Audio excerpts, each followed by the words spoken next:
إعلان مهم. 重要提示 Important announcement. Message important. Важное объявление. Annuncio importante.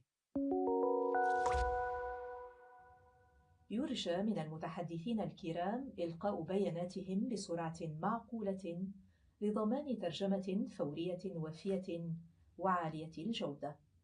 为了帮助口译准确完整传递发言信息，请代表发言时语速不要过快。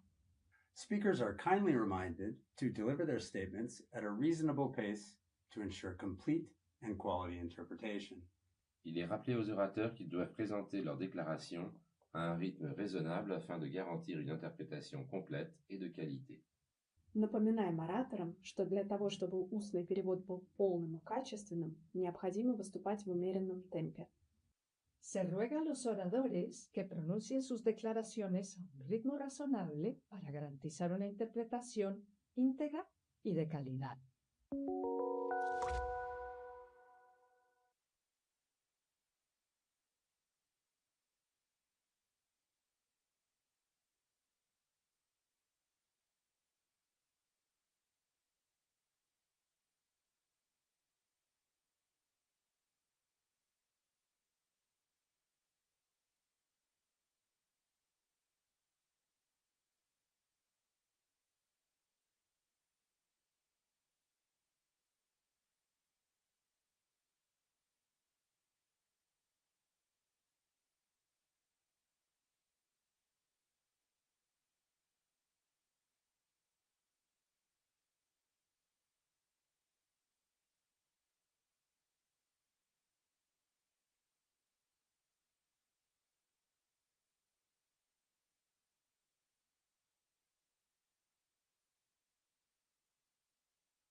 Excelencias.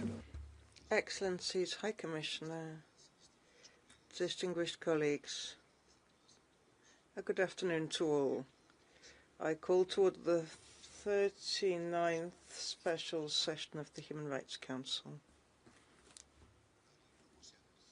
As announced in the consultations opened yesterday, on Monday, 19th of January, the President of the Council received a request to hold a special session to address the deteriorating human rights situation in the Islamic Republic of Iran, presented under paragraph 121 of the Annex to Resolution 5.1 of the Council. The joint request contained in a letter from the permanent representatives of Germany, Iceland, North Macedonia, Moldova, and the UK was supported by 21 member states of the Council and 30 observer states. The request to hold a special session and the list of members and observers supporting it was communicated by note verbal to all members and observers of the Council. To date, the Marshall Islands have also expressed support to the holding of the special session. The online registration system for the speakers list was open from Wednesday, 21st January at 2 p.m. until Friday, 23rd January at 12 midday. In order to allow full and precise interpretation of your statements, all delegates are requested to speak at a reasonable speed. I take the opportunity to request the support of all to ensure that this special session is carried out with efficiency and dignity. I thank the Office of the United Nations at Geneva for providing the necessary conference services to hold this special session in keeping with Resolution 5.1 of the Council, the institution building package. We hope that we may continue to have its support throughout the year.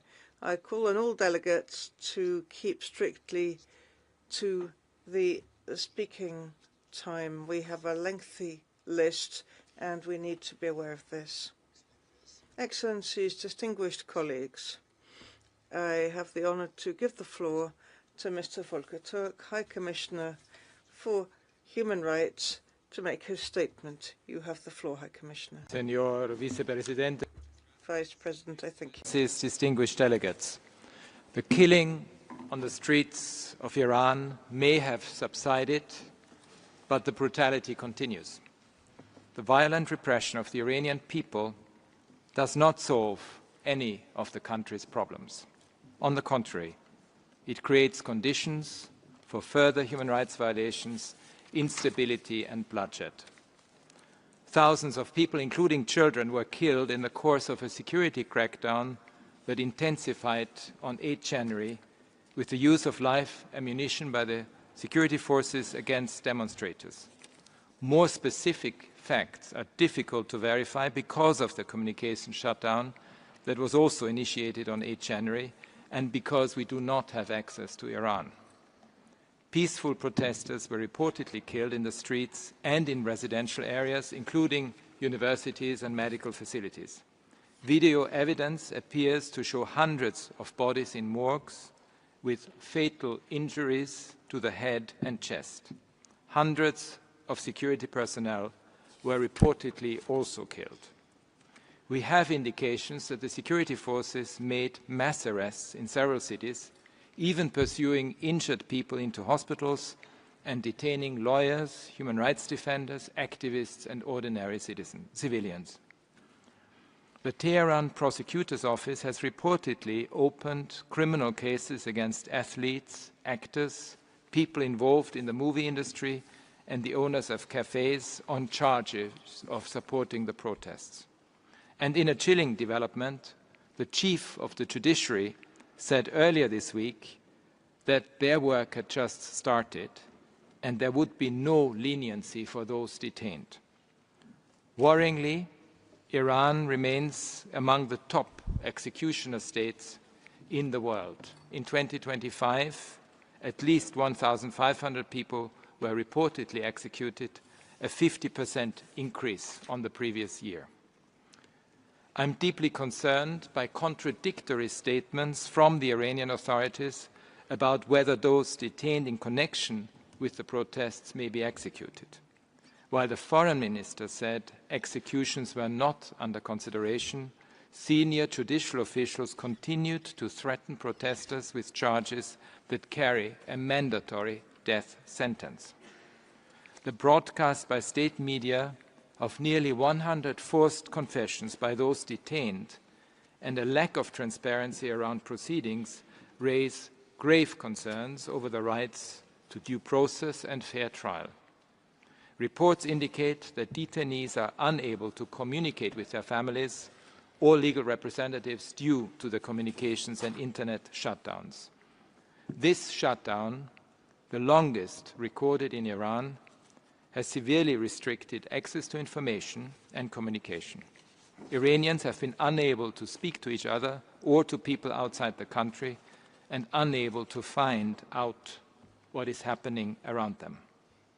The Iranian authorities have sought to delegitimize the protesters by labeling them terrorists, enemies of the state and foreign agents. They accused rioters of infiltrating peaceful protests to attack security officers and public property. None of this would justify the resort to excessive, unnecessary and disproportionate use of force or reduce the government's obligations to ensure due process and transparent investigations. Distinguished delegates, these protests are the latest in a long line of heartfelt calls by the Iranian people for change. And the crackdown is the latest in a long line of violent repression by the Iranian authorities, most recently in 2022, following the death in custody of Gina Mahsa Amini. This council mandated the fact-finding mission on Iran after that convulsion of violence. The recent protests were sparked by soaring prices against the backdrop of a serious economic crisis compounded by government policies and the impact of foreign sanctions. They then evolved into sustained demands for political, social and economic reforms. The authorities initially responded with a call for dialogue and announced the doubling of a state subsidy to mitigate rising prices.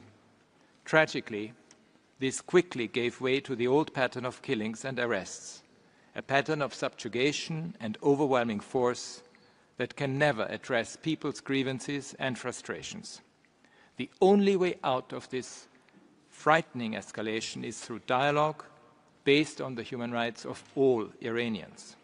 The aspirations and ideas, in particular of women, girls, young people, and ethnic and religious minorities, must be allowed to shape Iran's future. We remain available to support any change in direction that fully respects Iran's human rights obligations. Distinguished delegates, I have 7 messages for the top leadership in Iran. They are intended as an appeal to find a solution to the current crisis and as a way forward for the people of Iran. I call on the Iranian authorities to reconsider, to pull back, and to end their brutal repression, including summary trials and disproportionate sentences. I call for the immediate release of all those arbitrarily detained by the Iranian authorities. And I call for a complete moratorium on the death penalty. I urge the government to end the internet and communications shutdown and to stop using this as a systematic practice. I call for accountability. Long-standing impunity for past human rights violations is fueling grievance and tension in Iran. I therefore urge independent investigations into all human rights violations consistent with international standards. And I call on the authorities to initiate reforms that include steps to rebuild trust and repair the social contract. I also urge them to engage with the international human rights ecosystem by cooperating meaningfully with my office, with the Independent International Fact-Finding Mission and the Special Rapporteur. This includes allowing full access to the country. Beyond Iran, I urge the international community to take immediate steps to address the impact of sanctions on the human rights of the Iranian people. Aggressive rhetoric and threats are deeply counterproductive. Accountability for human rights violations cannot be achieved by military force coming from inside or outside Iran. It is imperative to reduce tensions across the region. Human rights are an essential tool to navigate through difficult issues and troubled times, not a weapon to be instrumentalized against anyone. My most fervent wish is for this crisis to become a turning point for change that puts the rights, aspirations, and needs of the Iranian people first. Thank you. Gracias, señor Alto Comisionado. Thank you, High Commissioner. I now wish to give the floor to Maysato, Special Rapporteur on the situation of human rights in the Islamic Republic of Iran and on behalf of the Coordination Committee of Special Procedures. You have the floor. Mr. President, distinguished delegates and representative of civil society, it is my honor to address you today on behalf of the Coordination Committee of the Special Procedures and on behalf of my mandate. On December 28th, severe economic hardship ignited demonstrations across Iran that became a nationwide movement spanning all regions, with men, women from diverse ethnic and religious groups demanding political change.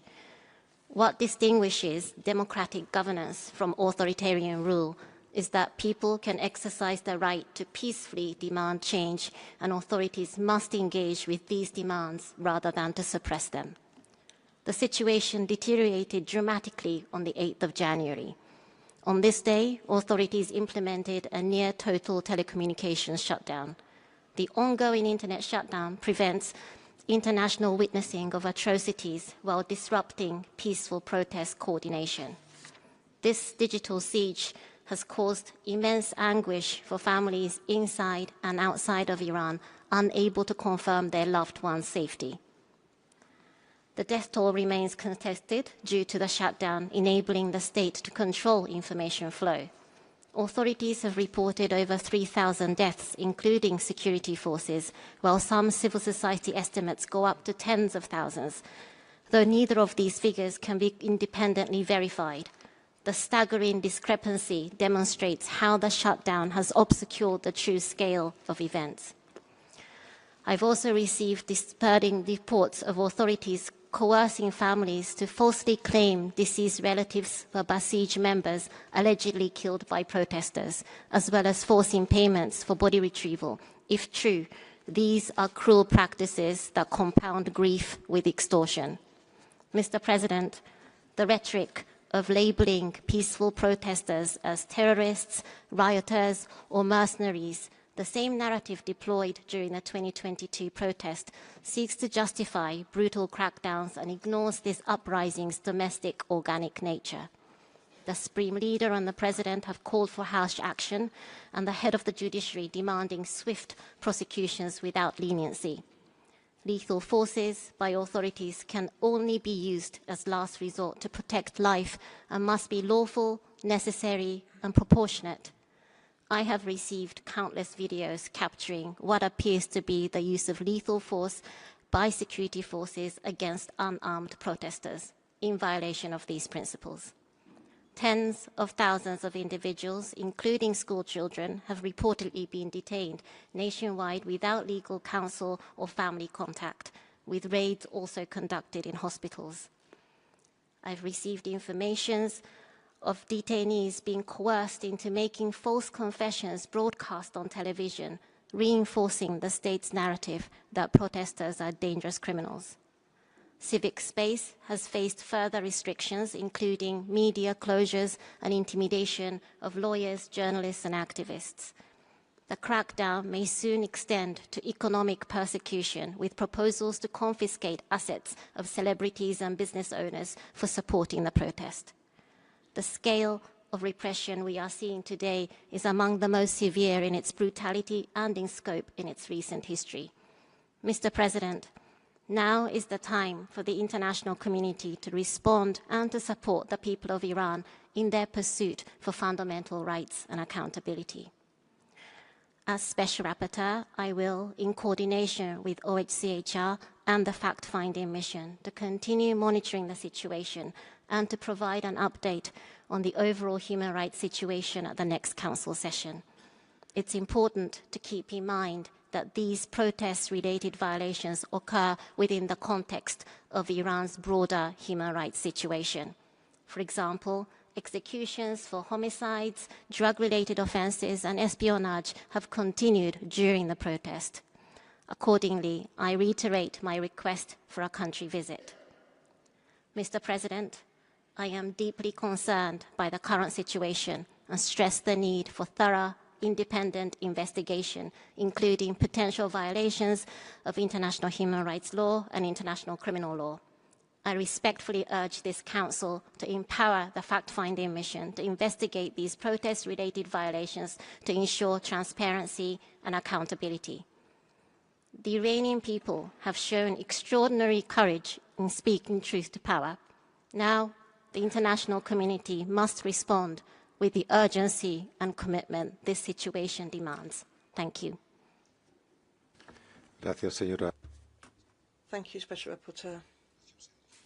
I will now give the floor to Sarah Hossain, Chair of the Independent International Fact-Finding Mission on the Islamic Republic of Iran, for a video message. High Commissioner, Excellencies and colleagues. We have witnessed unprecedented levels of violence in the Islamic Republic of Iran in the past 3 weeks, marking what appears to be the deadliest crackdown against its people since the revolution of 1979.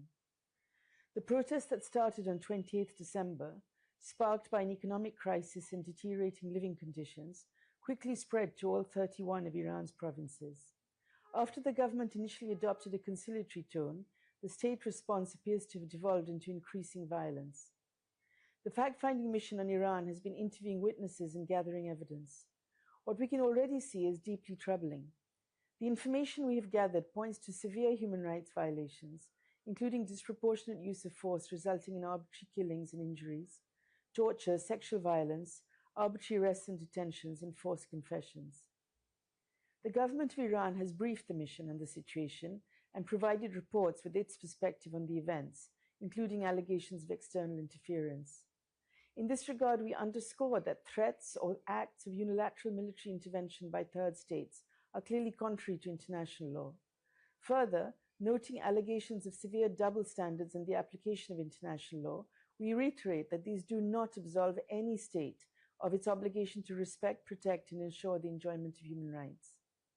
The government of Iran has till now avoided an open account of the crisis, including by imposing a complete shutdown of the internet and mobile services since the 8th of January, which remains in place till now. Reports suggest that beginning that night and through the following days, security forces in Iran unleashed extensive and ferocious lethal force against protesters, including with assault rifles and heavy machine guns, leading to a staggering number of deaths. The government has itself acknowledged thousands of deaths, and credible information suggests the number is much higher. Physicians have reported hospitals overwhelmed with mass casualty conditions. We have been haunted by images of grieving relatives at the makeshift Karizak morgue in Tehran city, searching for their loved ones' corpses amongst what appear to be hundreds of body bags piled one on top of another. The government claims that at least 300 members of its security forces were amongst those killed, that relief workers and medical personnel were attacked, and public and private property, including healthcare facilities, damaged. Video footage which we've reviewed appears to show some individuals burning vehicles and buildings.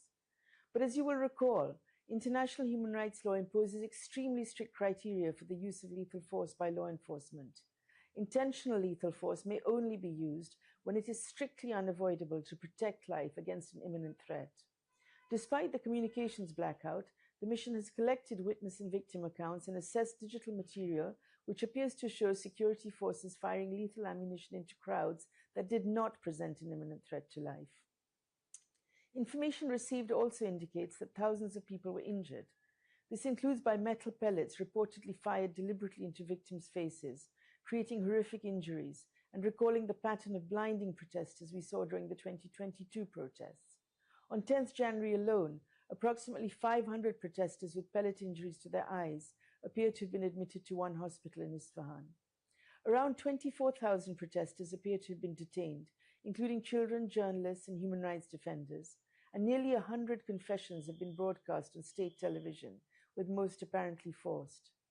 The judiciary has urged punishment for detained protesters, quote, as quickly as possible, without leniency, unquote, and threatened to prosecute, quote, rioters, unquote, for morabe, the offense of enmity against God, which carries the death penalty. Excellencies, when we view these recent protests alongside established historic patterns of violations identified in relation to the Women Life Freedom protests, it is clear that there is an urgent need to act. The violations we have seen do not appear to be sporadic events, but widespread across the country and imposed in an organized manner. We must gather evidence and establish whether human rights violations and crimes under international law have occurred. Perpetrators and the state structures enabling the violence we have seen must be identified and held to account, and victims must receive urgent assistance and protection. It is only through accountability and breaking the cycle of impunity that such abuses can be prevented from occurring again. Recent events underline how critical it is for this cycle to be halted to prevent further escalation and more irreparable harm. International law demands that we take action to end the violations, protect those at risk, and forge a real path to truth, justice, and accountability for women, men, and children in Iran. I thank you. Thank you for your statement. I will now call on Mr. Payam Akhavan, Professor at the University of Toronto. You have the floor, sir. Mr. President, High Commissioner, distinguished delegates, the people of Iran are living through a nightmare. Allow me to share the story of a family who spent 3 days searching for their son.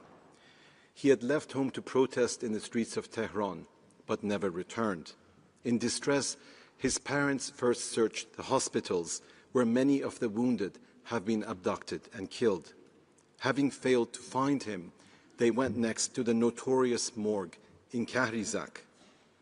They searched among countless bodies in black plastic bags, mutilated by bullet wounds, unceremoniously dumped on the floor like piles of garbage. Grieving families wanting to retrieve the bodies are told to pay exorbitant sums of money for the bullets used to kill their loved ones. Yet others are forced to sign confessions blaming imaginary terrorists for the murder of their children. Hope and horror were intertwined as the parents opened the black bags one by one. Their search was not in vain. They found their son still alive. He had miraculously survived severe bullet wounds, lying motionless inside the body bag for 3 days, pretending to be dead to avoid execution by a finishing shot to the head. Just imagine the relief that mother and father must have felt. But for most, there is no such miracle. The search ends in devastating grief.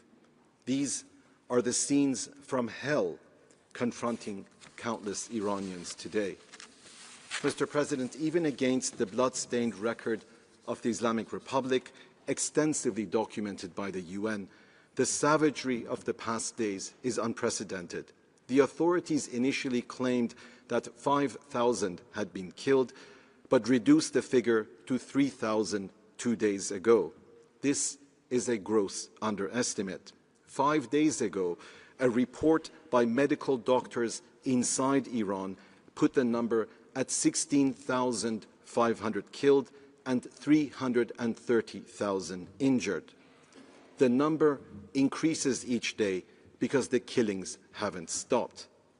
We may not know the exact number because of the internet blackout, but by any plausible estimate, this is the worst mass murder in the contemporary history of Iran. Our beautiful country has become a cemetery in which the hopes of our youth are buried. I began my career as a UN human rights officer here in Geneva in 1993 during the war in the former Yugoslavia. I went on to serve as a prosecutor at the International Criminal Tribunal in The Hague. I helped draft the indictment for the Srebrenica genocide, in which some 8,000 Bosnian Muslims were massacred during July of 1995. By comparison, at least twice that number has been killed in Iran in half the time. This is an extermination. And unlike Bosnia, there is no war between military forces. There is only a war by the Islamic Republic against unarmed youth crying for a better future. Mr. President, the Iranian people look to this Council for justice. It is imperative to ensure that the international independent fact-finding mission has sufficient resources for its investigative function, to preserve and collate the massive amounts of evidence to facilitate accountability. The Islamic Republic, of course, is not a party to the Rome Statute of the International Criminal Court.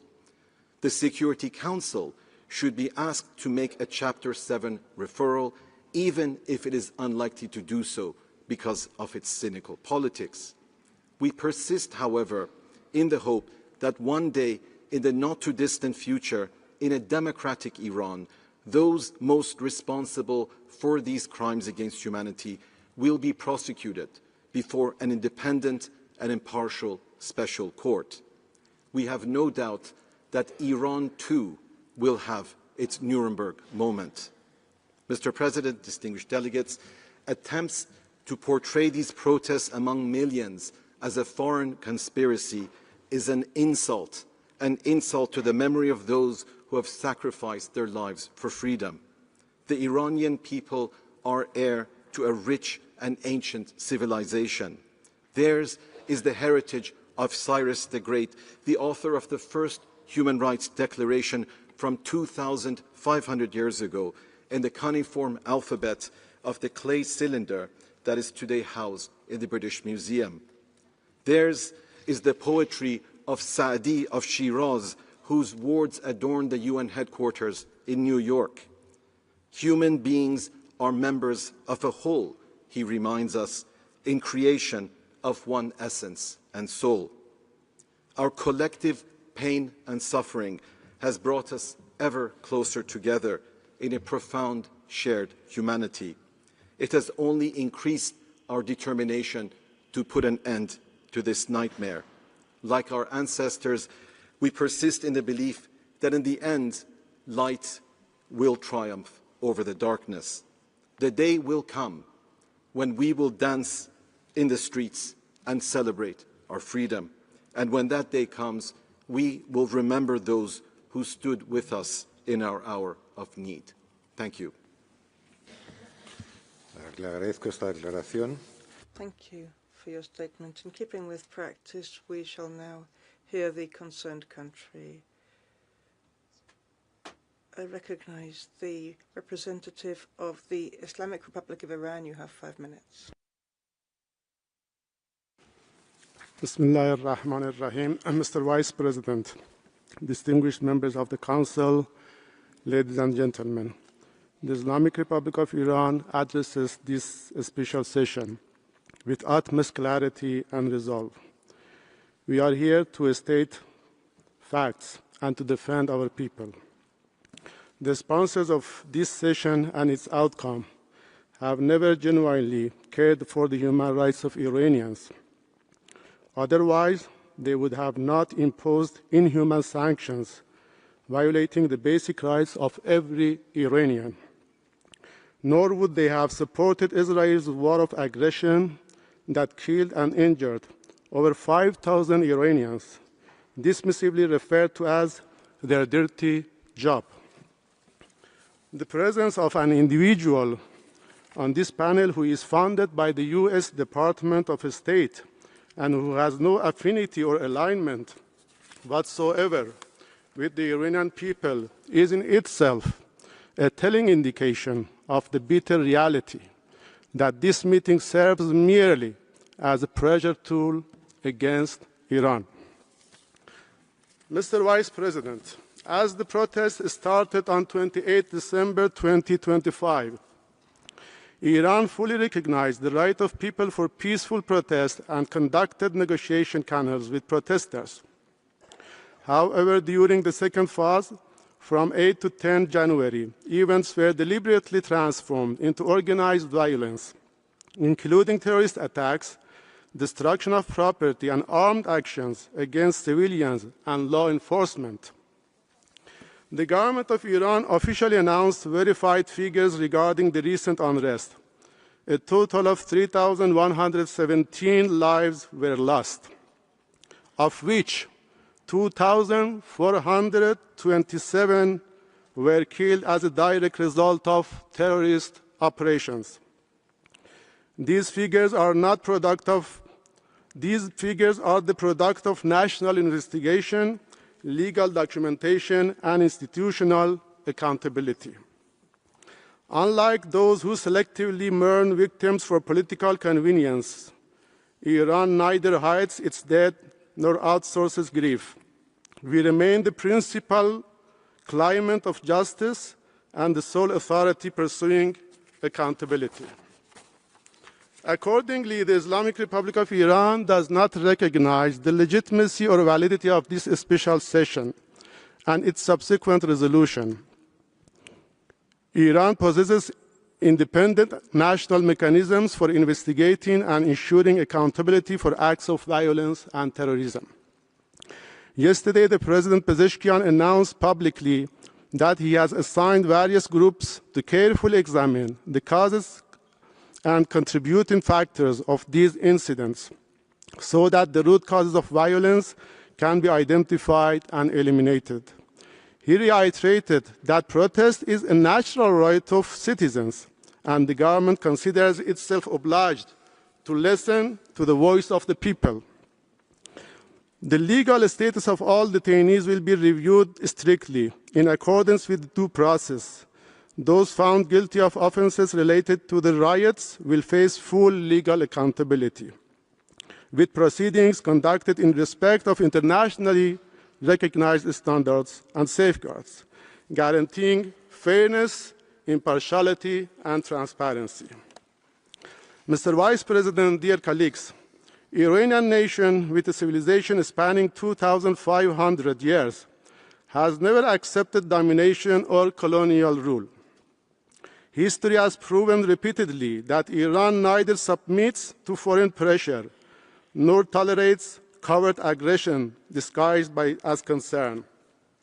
The Iranian nation has endured wars, sanctions, terrorism, and relentless pressure, yet it stands united. This resilience is not accidental. It is the product of history, identity, the collective memory. Nations rooted in civilization do not collapse under noise, nor do they bend before hypocrisy. It is deeply ironic that states whose historical records are stained with war crimes, genocide, ethnic cleansing, and systemic violence, even against their own population, now attempt to lecture Iran on social governance and human rights. Such posturing deceives no one, particularly at a time when their complicity in ongoing atrocities and genocide is evident and documented. I thank you all. Thank you for your statement. And we can now begin with the list of speakers. Allow me to remind you of the time limit of 2 minutes 30 seconds for council members and 1 minute 30 seconds for observers, state observers and other observers. In 15 minutes, the list of speakers will close. I will have to interrupt you and apologize in advance. We can now start with the list of speakers for council members, and I give the floor to the distinguished representative of Iceland on behalf of a group of 5 countries. Ms. Bogerud Katin Ristgotu, Minister of Foreign Affairs of Iceland, has the floor.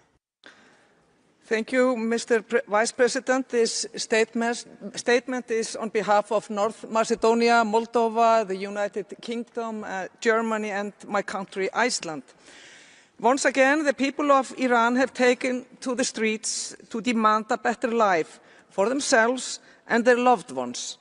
In doing so, they are exercising their rights to freedom of expression and freedom of peaceful assembly and of association and nothing more.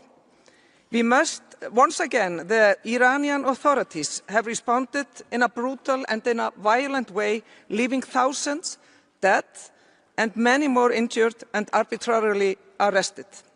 It is the obligations of states to uphold the human rights of their citizens, but when a government itself becomes the perpetrators of violations, it is our collective responsibility to act. This Council and the world cannot look away. Violence against peaceful protesters and mass killings must stop. The fact-finding mission is the only independent mechanism collecting and preserving evidence to ensure accountability. With the people of Iran being increasingly cut off from the outside world through internet and communication closures, this task is even more urgent. We must stand firmly with the people of Iran. So I therefore urge all the Council members to support the adoption of today's resolution. We owe it to the brave people of Iran, peacefully demanding dignity, justice and freedom. I thank you. Muchas gracias, señora ministra. Thank you very much, Madam Minister. I now give the floor to Estonia, who will be submitting a video statement on behalf of a group of countries. President, I had the honor to speak on behalf of the Nordic Baltic states. We express our solidarity with the people of Iran in their calls for promotion and protection of their human rights. We strongly condemn the human rights violations committed by the Iranian authorities since 28 December, including killings of protesters, use of violence, repression, arbitrary detention and use of intimidation tactics. The shutdown of internet has provided cover for a crackdown on peaceful demonstrations. It limits documentation of human rights violations and disrupts emergency and life-saving services. This makes the work of the Special Rapporteur and the fact-finding mission on Iran more important. The killing of demonstrators must stop. We strongly urge Iranian authorities to immediately halt all forms of violence and repression against peaceful protesters. All individuals arbitrarily detained must be released immediately. The threat of summary and arbitrary executions must end. We call on Iranians to fully uphold the right to freedom of expression and right to information, including by restoring full access to the internet and communication services for all. All human rights violations must be investigated in line with international human rights law, and those responsible held to account. We also support the adoption of the draft resolution and the renewal of the mandates there. Thank you. Thank you very much for that statement. I now give the floor to the representative of the EU on behalf of a group of countries. High Commissioner, I have the honor to speak on behalf of the European Union.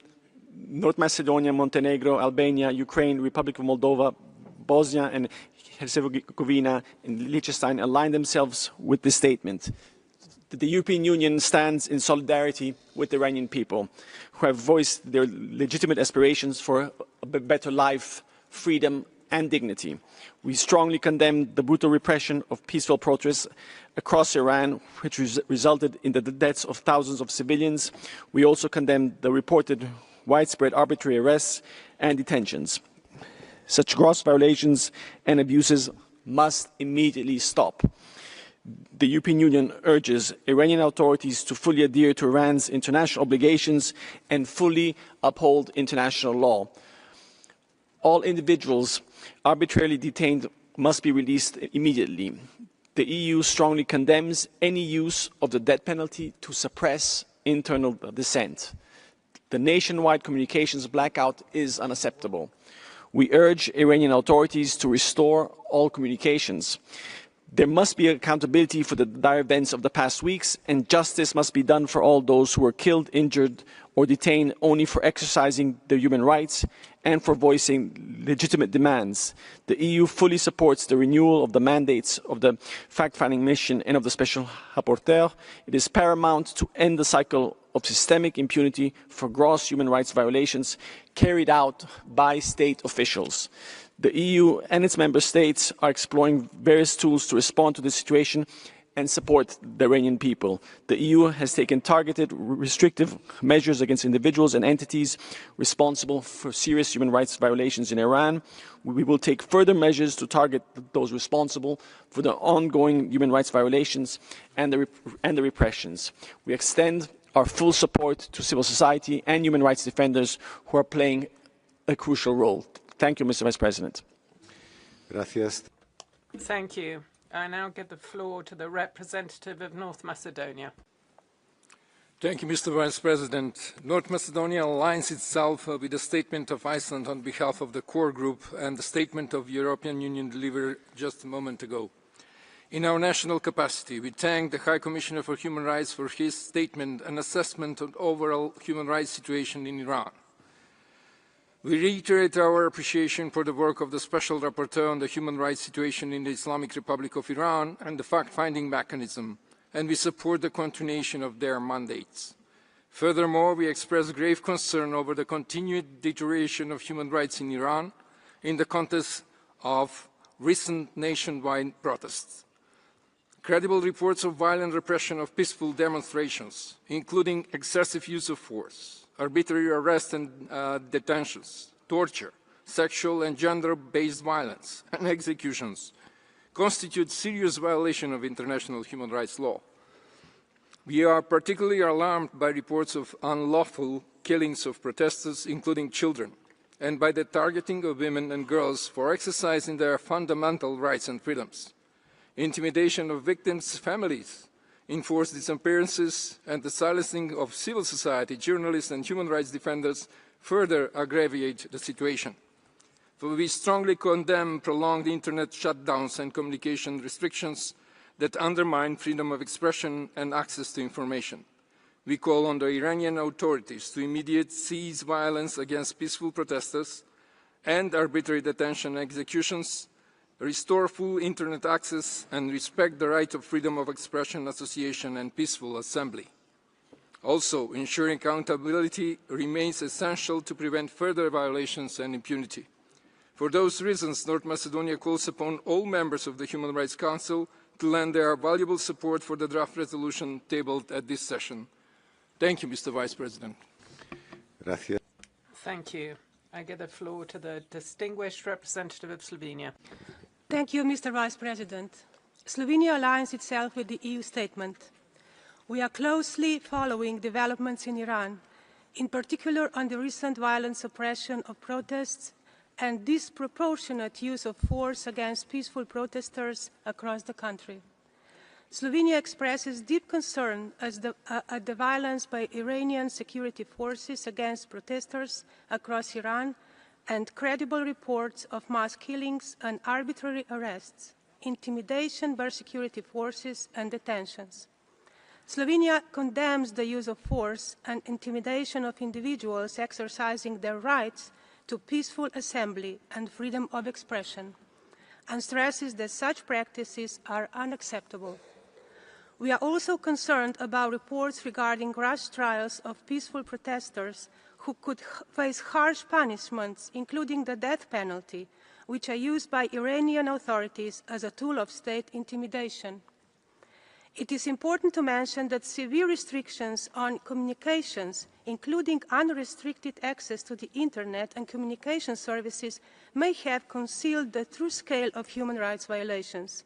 Slovenia expects the free flow of information to be guaranteed.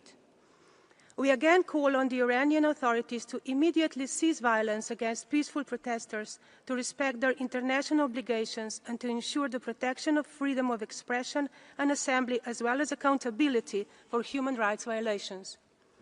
We reiterate the importance of restraint, dialogue, and diplomacy in ensuring sustainable peace and stability in Iran and the wider region.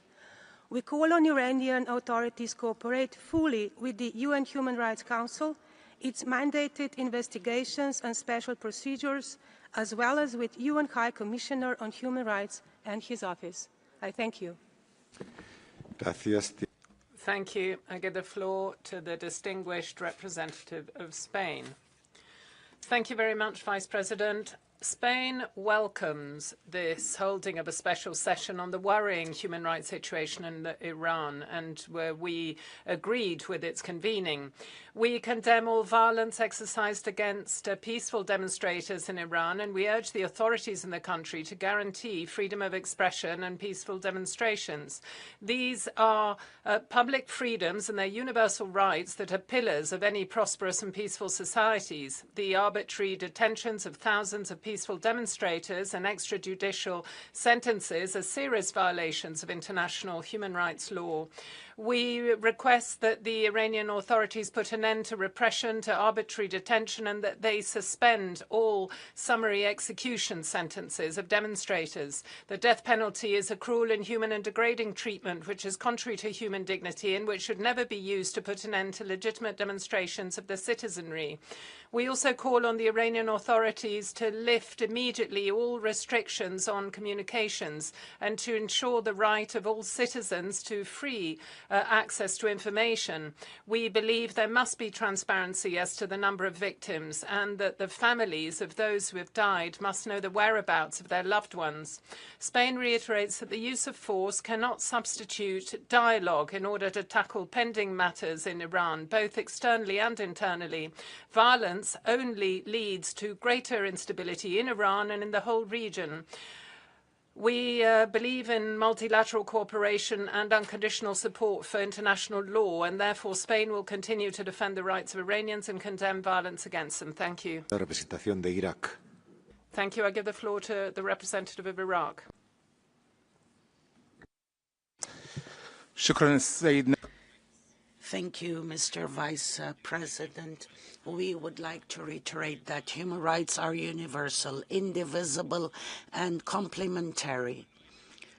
We must deal with all human rights on an equal footing and with the same attention.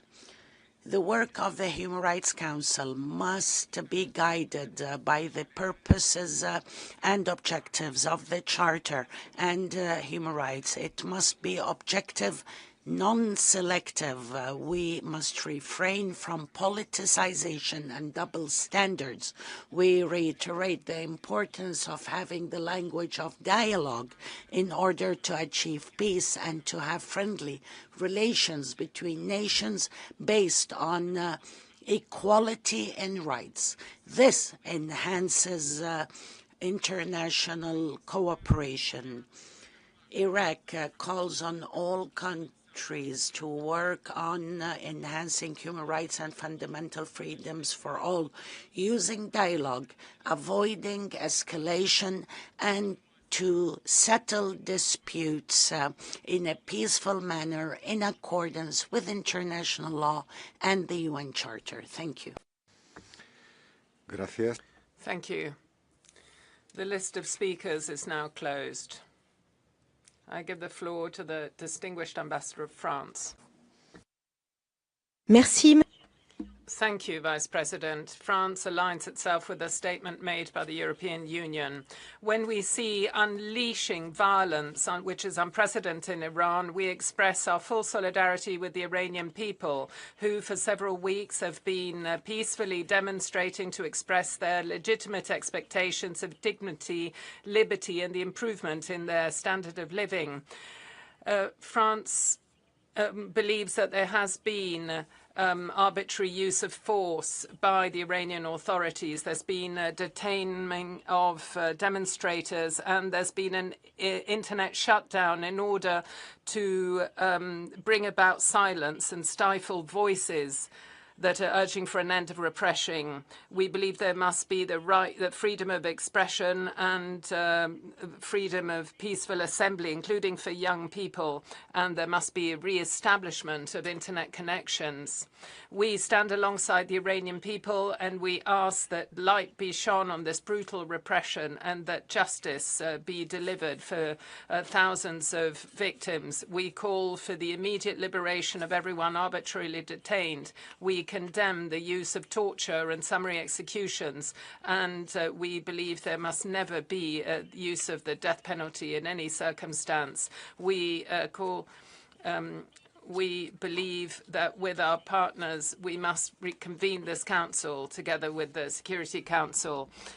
We must mobilize in order to document and find evidence of human rights violations and international crimes committed by the Iranian authorities since the 28th of December 25. We support renewing the mandate of the independent fact-finding missions and the special rapporteur.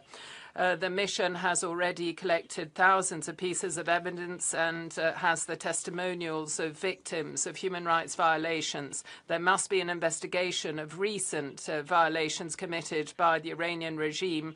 There must be cooperation with prosecutors in order to establish those responsible. We call for the adoption of the draft resolution. Thank you. I give the floor to the distinguished representative of the Republic of Korea. Thank you, Mr. Vice President. With regard to the continued reports of significant loss of life and injuries amongst the protesters in Iran, the Republic of Korea has been closely monitoring the growing instability within the region with concern. It is unquestionable that all individuals are entitled to the full and equal enjoyment of all aspects of human rights, including the right to freedom of peaceful assembly and freedom of expression. In light of this, the alleged human rights violations in Iran are of particular concern, including the alarming numbers of civilian casualties, detention of protesters, including children, and ongoing internet shutdown. Against this backdrop, my delegation emphasized that any use of force particularly lethal force, against peaceful protesters is unacceptable. It is imperative that the grievances of Iran's people be taken seriously, the underlying concerns facing them be properly addressed, and accountability for all alleged human rights violations be ensured.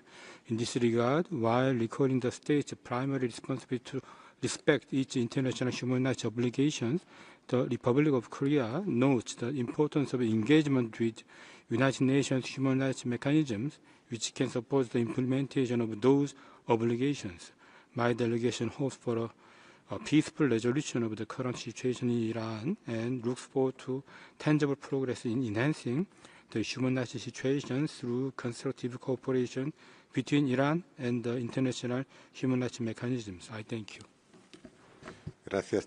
Thank you. I give the floor to the distinguished representative of Switzerland. Monsieur le Vice-Président. Vice President. Switzerland welcomes holding this special session on the alarming human rights situation in the Islamic Republic of Iran in the context of demonstrations which began on the 28th of December last year. Switzerland is deeply concerned by credible information indicating that there's been excessive use of force by security forces, including the use of lethal force. We're also concerned at reports saying that there are arbitrary executions as well as thousands of arrests and arbitrary detentions, including of children. We also note the severe restrictions to freedom of association, assembly and expression worsened by the internet shutdown and communication services, which blocks access to information and essential services. These developments are in flagrant contradiction with the international obligations of Iran, notably the ICCPR, and particularly the primordial respect of the right to life. Any restriction to freedom of expression and freedom of association and peaceful assembly must be provided for in law. They must be necessary and proportional. Switzerland urges the Iranian Authority to immediately put an end to violence, mass arrests and internet shutdowns, and to abstain from imposing the death penalty, including in connection with the demonstrations, and to take specific measures for de-escalation. This includes holding rapid, independent, impartial investigations, the establishment of responsibilities, and full cooperation with UN human rights mechanisms. This is why we support draft resolution S39L1 as submitted for adoption in this special session. Pursuant to its tradition and its mandate, Switzerland will continue to work for dialogue, respect of international law and protection of human dignity. Thank you. Thank you. I give the floor to the distinguished representative of Egypt. Mr. Vice President, Egypt is closely monitoring the developments in Iran and reaffirms the HRC's important role in supporting and promoting human rights around the world in a balanced and fair manner based on neutrality, objectivity and non-politicization, thus ensuring the HRC's continued delivery of its mandate efficiently and effectively and regaining the spirit of consensus within it. Egypt reaffirms that the right to peaceful assembly is guaranteed to all based on the determinants and standards stipulated in the ICCPR, and the ultimate responsibility lies with states in promoting human rights and protecting them. We regret the fall of civilian casualties during the recent demonstrations in Iran, and we reaffirm the importance of operationalizing national investigative and accountability mechanisms to hold those responsible accountable. It is our firm position that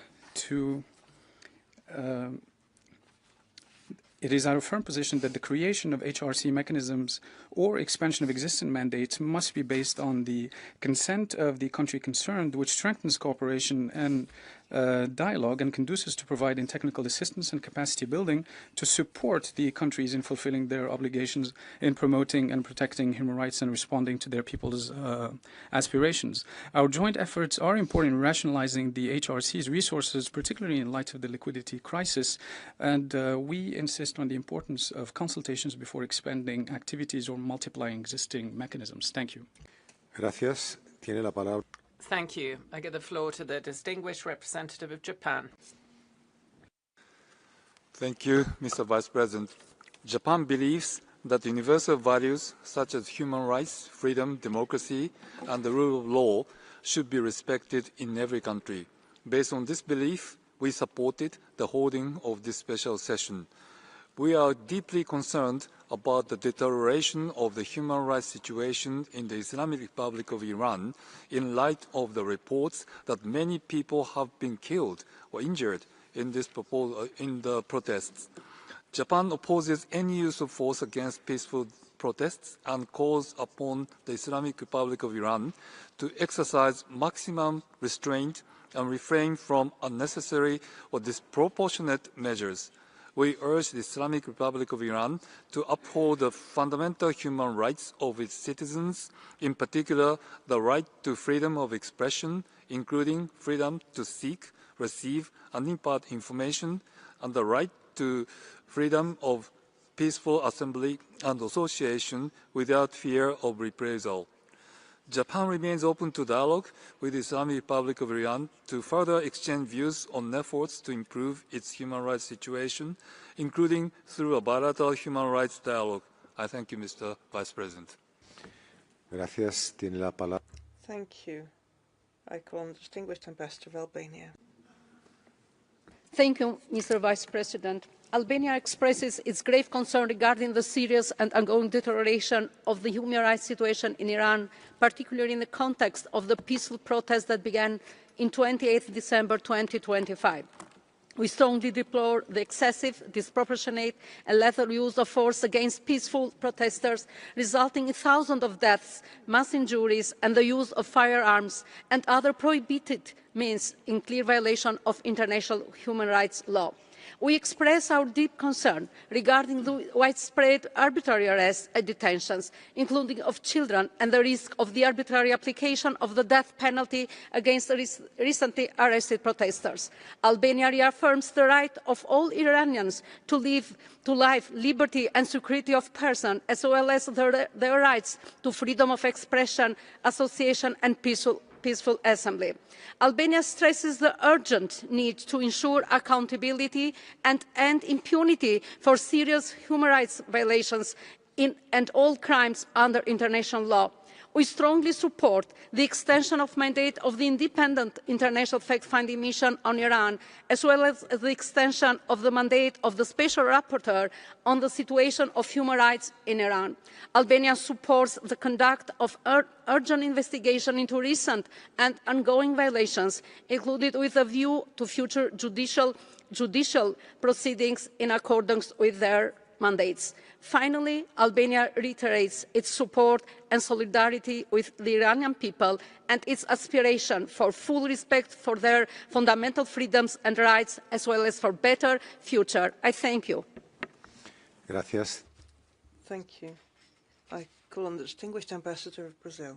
Very much. Mr. Vice President, Brazil is closely following the ongoing human rights situation in the Islamic Republic of Iran. We strongly condemn the use of lethal force against peaceful protesters, and we are concerned by reports claiming arbitrary arrests and the targeting of children. We note that internet shutdowns violate the right to freedom of expression, including access to information.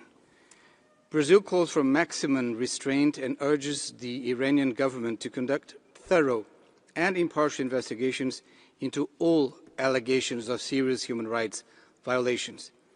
We're also worried about the potential impact on women's rights and freedoms. We encourage Iran to deepen its cooperation with the human rights treaty bodies and the Office of the High Commissioner for Human Rights to ensure the universal respect for civil and political rights, as well as to implement measures for reparations and reconciliation, with focus on vulnerable groups such as women, children, youth, and ethnic and religious minorities. Brazil maintains that the Iranian people alone hold the sovereign right to determine their country's future. Finally, Brazil reiterates its condemnation of unilateral, coercive measures against Iran. We underscore that such measures negatively impact the human rights of the population and exacerbate the country's economic challenges, which serve as a backdrop to the current demonstrations. I thank you. Gracias. Tiene ahora la... Thank you. I call on the Distinguished Representative of the UK. Thank you, Mr. Vice President. We thank the fact-finding mission, the Special Rapporteur and Mr. Akhavan for their powerful statements today. The Iranian authorities' horrific response has claimed thousands of lives. Many more protesters exercising their rights to freedom of expression and assembly remain detained, their fates unclear. Iran's abhorrent use of the death penalty continues. On average, around 6 people are executed every day in Iran. We do not know the full scale of the violence and killing. The internet blackout imposed on the 8th of January prevented crucial communications and the full documentation of violations. Restrictions remain in place today. We should be clear, the scale of this horrendous killing is shocking, but the authorities' response is not. We all remember previous devastating crackdowns, including in 2009, 2019 and 2022. It's time to end these cycles of repression. It takes true bravery to speak out in the face of an authority prepared to fire at its own people. This is especially true of women and those from religious and ethnic minorities who continue to face severe repression in their daily lives. The Iranian authorities must be held accountable. This is why the fact-finding mission must be renewed today. We stand firmly with the Iranian people in their pursuit of justice. Thank you. Gracias. Thank you. I call on Thailand.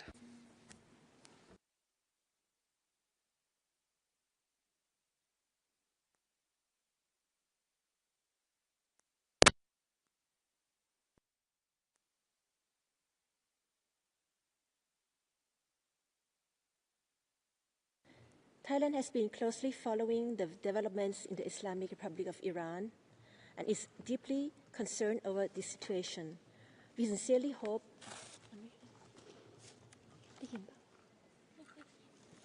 I'm sorry, can you hear me?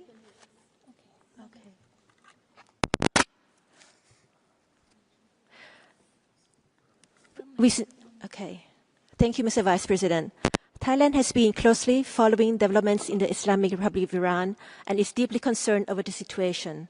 We sincerely hope that the situation will be resolved peacefully, allowing a swift return to calm and normalcy.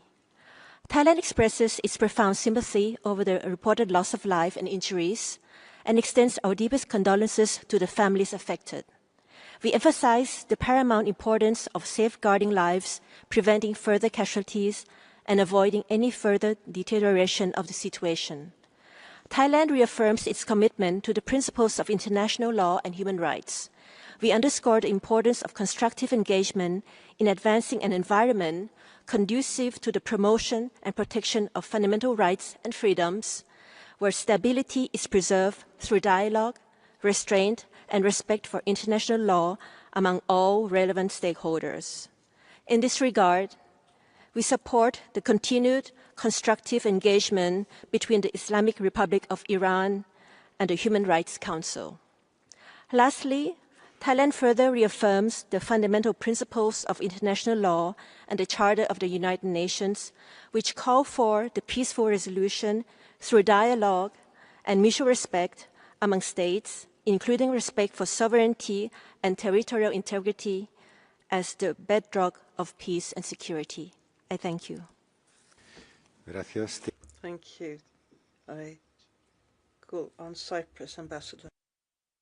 Thank you, Mr. Vice President. Cyprus aligns itself with the EU statement. The most recent wave of mass, peaceful protests in the Islamic Republic of Iran and their brutal repression raises very grave concerns regarding the Iranian authorities' respect for fundamental rights. Cyprus recalls Iran's obligations under international human rights law to respect the rights to peaceful assembly and freedom of expression. We note with alarm reports of thousands of deaths and injuries, arbitrary and incommunicado arrests, and severe repression across the country, including through indiscriminate and excessive use of force. Cyprus urges the Iranian authorities to ensure the prompt release of all individuals arbitrarily detained and to exercise maximum restraint in the use of force. Cyprus is particularly concerned about the reported use of the death penalty and other harsh punishments against recently detained individuals. We urge the Iranian authorities to suspend all executions. Cyprus strongly condemns restrictions on freedom of opinion and expression offline and online and calls for the immediate lifting of the nationwide internet blackout as well as the immediate restoration of communications. In this context, we reiterate our full support for the mandates of the Independent International Fact-Finding Mission and the Special Rapporteur. Their work remains indispensable in establishing facts, preserving evidence, and providing an objective assessment of Iran's compliance with its international human rights obligations. Ensuring justice and accountability for the gross violations of recent weeks is essential so as to address the long-standing pattern of impunity documented by the fact-finding mission. I thank you. Gracias. Thank you. I call on China. Thank you, Mr. Vice President. China has carefully listened to the statement of Iran and those of all other parties and has taken note of the efforts made by the Iranian government to address issue and information provided by the Iranian government. China's position on human rights is consistent and clear.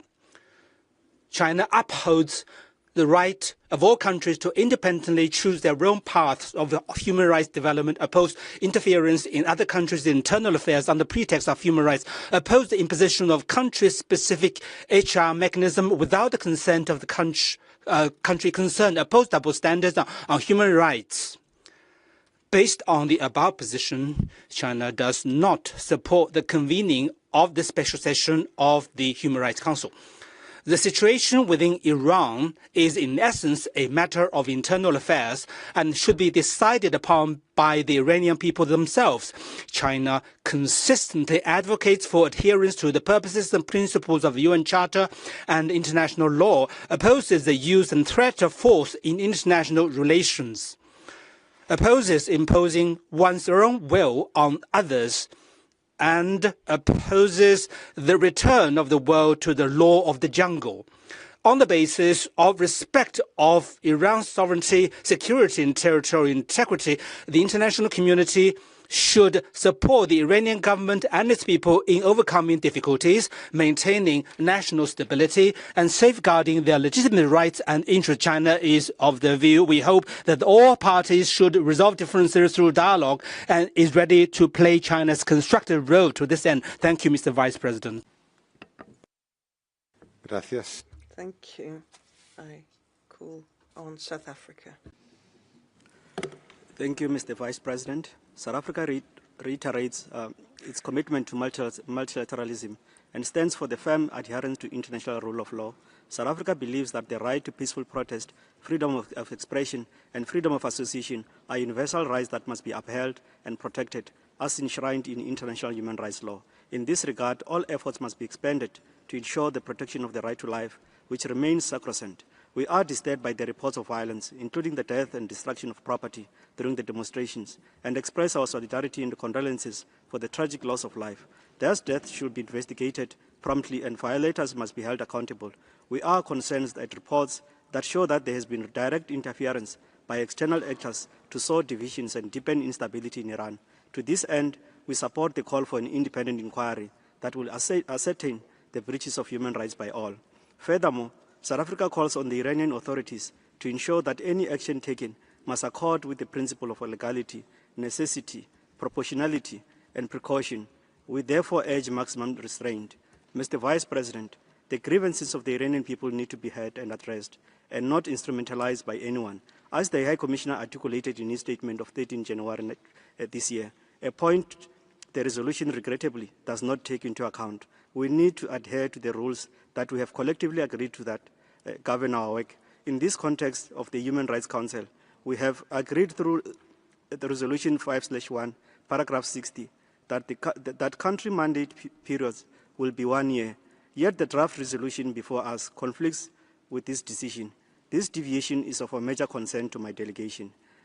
Mr. Vice President, all member states must adhere to the United Nations Charter, which mandates them to refrain from the threat or use of force against the territorial integrity or political independence of any state. These developments only serve to fuel instability, which is of no benefit to the Iranian people, nor to the security of the region or the world. A sustainable peace can only be achieved through solutions that center dialogue and the agency of the Iranian people. I thank you. Gracias. Thank you. I call on Ghana. Thank you, Mr. Vice President. Ghana welcomes convening this special session and appreciates the briefing provided by the High Commissioner and the distinguished delegation of the Islamic Republic of Iran. We have closely followed with concern reports emerging from the Islamic Republic of Iran following the protests that began on 28 December 2025, including the tragic loss of lives. These are indeed troubling and requires our Council's rapt attention as we collectively seek a path towards calm and restoration. My delegation wishes to reaffirm that the right to peaceful assembly and freedom of expression are fundamental human rights protected under international law. We further note that security responses to public demonstration must always be lawful, proportionate, and respectful of human dignity. We emphasize the responsibility of all states to ensure the protection of civilians and to prevent actions that could stoke tensions or deepen mistrust between civilians and authorities. We also underscore the importance of dialogue and engagement as the most sustainable path to addressing grievances. We encourage the authorities of the Islamic Republic of Iran to pursue transparent national processes, including independent investigations where appropriate, and to cooperate constructively with relevant international human rights mechanisms. Mr. Vice President, my delegation finally urges the Council to approach this situation in the Islamic Republic of Iran with fairness, objectivity, and consistency. Our collective goal should be the protection of human rights and not the deepening of divisions. In conclusion, Ghana stands ready to support efforts that promote de-escalation, accountability, and constructive engagement in line with the purposes and principles of the United Nations Charter. Thank you, Mr. Vice President. Gracias.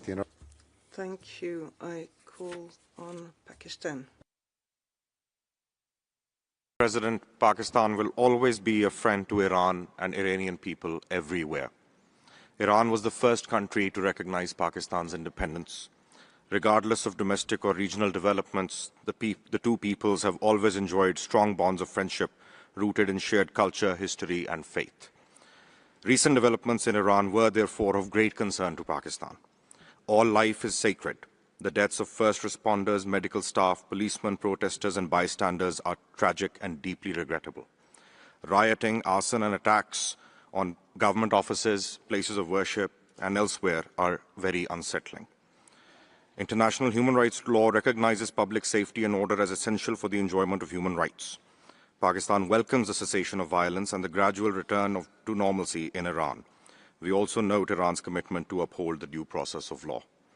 The protests cannot be separated from the context of the tragic loss of life and destruction that the people of Iran suffered as the result of a regional aggressor's unlawful military strikes last June.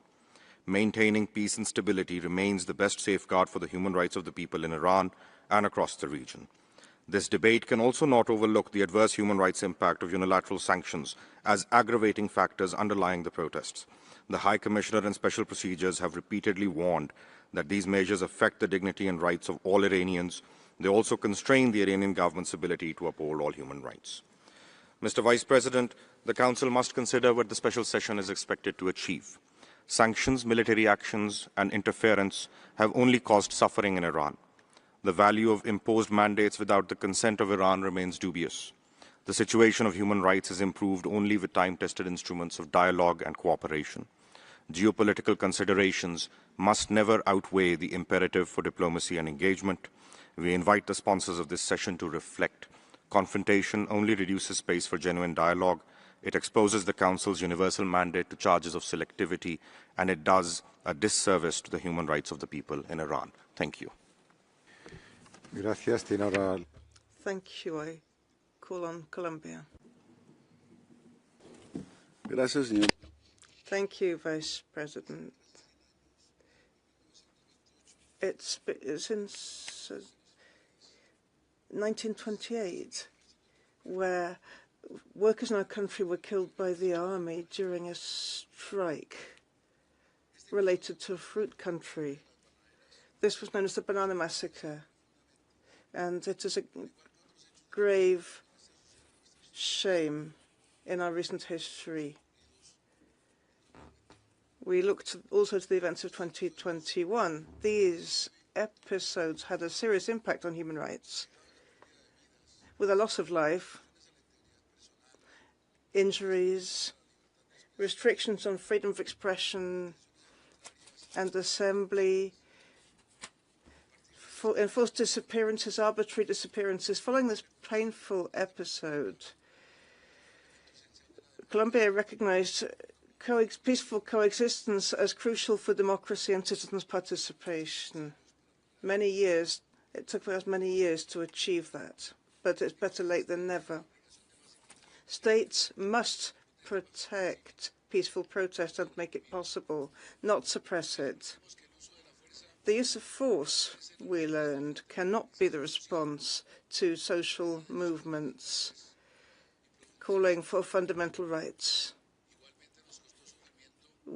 Suffering taught us that the use of force in international relations is only harmful to human rights.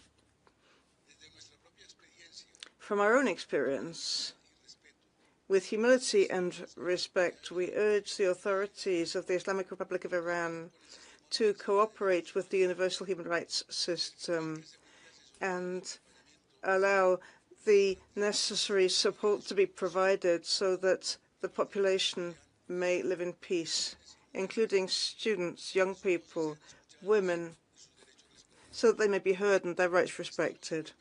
We also urge it to stop the repression of peaceful demonstrations, free the people arbitrarily detained, and investigate effectively the human rights violations that have taken place in the context of the protests. Thank you. Gracias. Thank you. I call on the Ambassador of Cuba. Vice President, in recent weeks, many countries, the High Commissioner and mandate holders have pointed to serious violations of the UN Charter, international law, and human rights committed by the government of the USA with its brutal military aggression against Venezuela. However, the response of this Council has been absolute silence. There has been no special session called to consider these grave events. Only a few voices have spoken in this room to call for accountability, to reject the unacceptable, dangerous behavior of the USA. However, in the case of the Islamic Republic of Iran, we immediately see a special session with preparation of a resolution condemning it for increasing periods of time with not just one, but two parallel mechanisms of monitoring. We're not surprised. Unfortunately, this pattern of double standards is happening over and over in this Council. Cuba categorically rejects all forms of foreign intervention in Iran or any other country. We are opposed to any attempt to use the internal situation of any country for geopolitical agendas. We call for an end to the unilateral coercive measures against Iran and against those other countries that are suffering those. We denounce the imposition of interventionist mandates, which are always against developing countries. We will continue to defend dialogue and cooperation as the only effective way to promote human rights. I thank you, Ambassador. Gracias. Tiene ahora la palabra. Thank you. I call on the Ambassador of the Kingdom of the Netherlands. Thank you, Mr. Vice President. The Kingdom of the Netherlands welcomes the convening of this special session, aligns itself with the statement of the European Union, and wishes to make 3 points. First, we call upon Iran to cease resorting to the use of lethal force and repression against protesters. Second, we urge Iran to ensure due process, to release all those who have been arbitrarily detained, and to refrain from applying the death penalty, particularly in light of the record number of executions carried out in 2025. Third, we call on Iran to uphold the human rights obligations, such as the freedom of expression, association and peaceful assembly, and to ensure the free flow of information, including full and unrestricted access to the Internet. Mr. Vice President, in light of these concerns, the Kingdom of the Netherlands supports the renewal of the mandates of the fact-finding mission and the Special Rapporteur on Iran, as well as the call for an urgent and independent investigation into recent developments.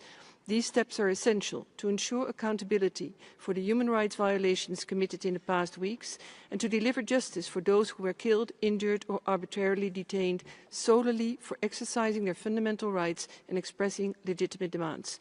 We urge the Islamic Republic of Iran to fully cooperate with both the Special Rapporteur and the fact-finding mission. I thank you. Gracias. Thank you. I call on the distinguished delegation of Angola. Thank you, Mr. Vice President. The government of the Republic of Angola reaffirms its strong commitment to promoting and protecting human rights and fundamental freedoms in accordance with the Charter of the United Nations and relevant international human rights instruments. In this context, the Angolan authorities reiterate its commitment to promoting and protecting human rights, advocating constructive dialogue and the importance of technical assistance in human rights matters. We also reaffirm our rejection of politicization of human rights and the selectivity of special mechanisms, while emphasizing the need for international cooperation on human rights and respect for the sovereignty of states in line with the various United Nations instruments in this subject. We strongly believe that dialogue, inclusivity and genuine engagement among all stakeholders are the most effective means of preventing polarization and promoting sustainable long-term solutions. The Angolan delegation remains committed to constructive dialogue within the Human Rights Council to strengthen the credibility, objectivity and the universality of the international human rights system. Thank you, Mr. Vice President. Gracias. Tiene la palabra. Thank you. I call on Ethiopia. Thank you, Mr. Vice President. Ethiopia reiterates its long-standing commitment to the promotion and the protection of human rights through constructive dialogue, cooperation and mutual respect among member states. We firmly believe that the advancement of human rights is best achieved in an environment free from politicization, selectivity and double standards. With regard to the situation in the Islamic Republic of Iran, Ethiopia underscores the fundamental principle that the primary responsibility for the protection and promotion of human rights rests with governments themselves in accordance with their constitutional, legal, and institutional frameworks and the will of their people. We emphasize the importance of upholding democratic rights and freedoms, including through inclusive national processes and dialogue, while fully respecting the principle of sovereignty and non-interference as enshrined in the Charter of the United Nations. Domestic challenges, including those related to public order and social unrest, should be addressed through national mechanisms in a peaceful and lawful means. Ethiopia expresses concern over external approaches that seek to interfere in internal affairs or instrumentalize political movements against sovereign states. As such actions risk exacerbating tensions, undermining stability, and weakening national ownership of reform efforts. We stress that the Human Rights Council should serve as a platform for cooperation and dialogue, rather than confrontation. In this regard, Ethiopia encourages continued engagement with the international human rights mechanisms based on mutual respect, impartiality, and consent. In conclusion, Ethiopia calls upon all parties to uphold the principles of the United Nations Charter, respect sovereignty, and refrain from interference, and support peaceful and nationally driven solutions. I thank you, Mr. Vice President. Gracias. Thank you. I call on Bulgaria. Mr. President, Bulgaria aligns itself with the statement made by the European Union. Bulgaria is deeply concerned by the gravity of the situation in the Islamic Republic of Iran following the recent unprecedented crackdown of peaceful protest by the authorities. We are deeply concerned by the use of lethal weapons by security forces, which has led to the death of thousands of protesters and a high number of injured protesters. We denounce the widespread arbitrary arrests and detentions of participants in the protests.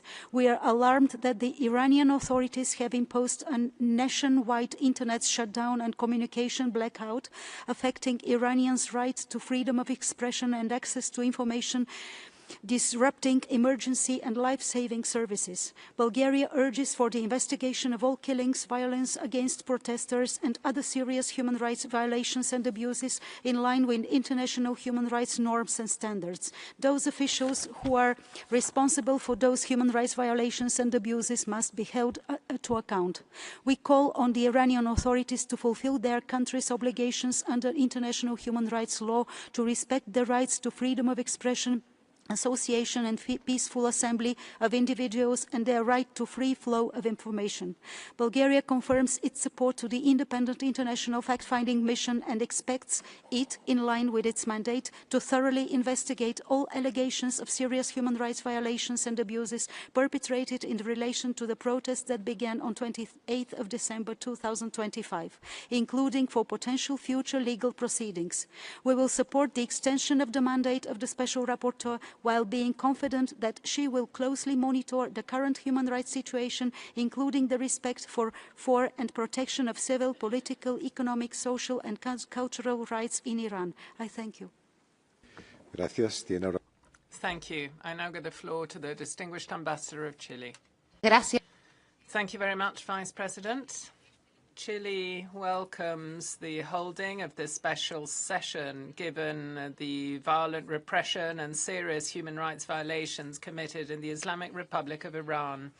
We roundly condemn the deaths, the violence against demonstrators, and the excessive and disproportionate use of force by state officials in the context of peaceful protests that began on the 28th of December 2025.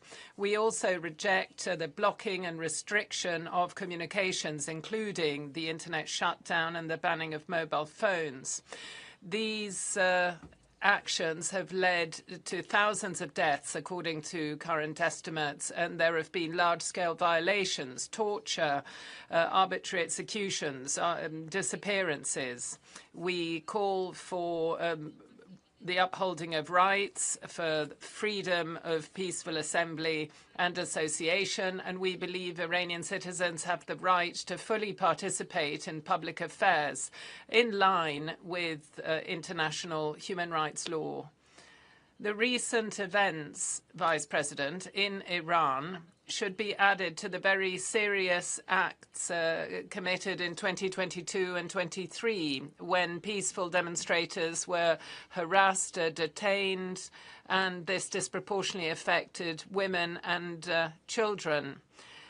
In addition to this, the acts of since December 2025 testify to systematic repression of peaceful demonstration. We therefore launch an appeal to the authorities of Iran to put an end to the repression of peaceful protests and to guarantee the full respect of fundamental rights. We firmly underline the need to carry out impartial, transparent, independent investigations, which will allow for proper accountability and access to justice, as well as comprehensive reparations for the victims of state action. Thank you. Thank you. I now give the floor to the distinguished representative of Italy. Italy aligns itself with the European Union statement and wishes to add the following in its national capacity.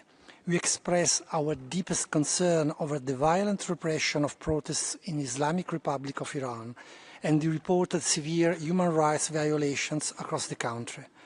We strongly condemn the excessive and lethal use of force by security forces against demonstrators who were legitimately exercising their fundamental rights to freedom of expression, associations and peaceful assembly. Reports of thousands of deaths, widespread arbitrary arrests and serious ill treatment of detainees are deeply alarming and unacceptable.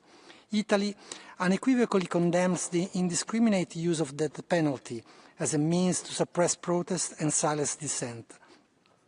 Public statements by Iranian judicial authorities suggesting expedited trials and the possible imposition of capital punishments against protesters constitute a grave violation of Iranians' international human rights obligations and a direct assault on human dignity.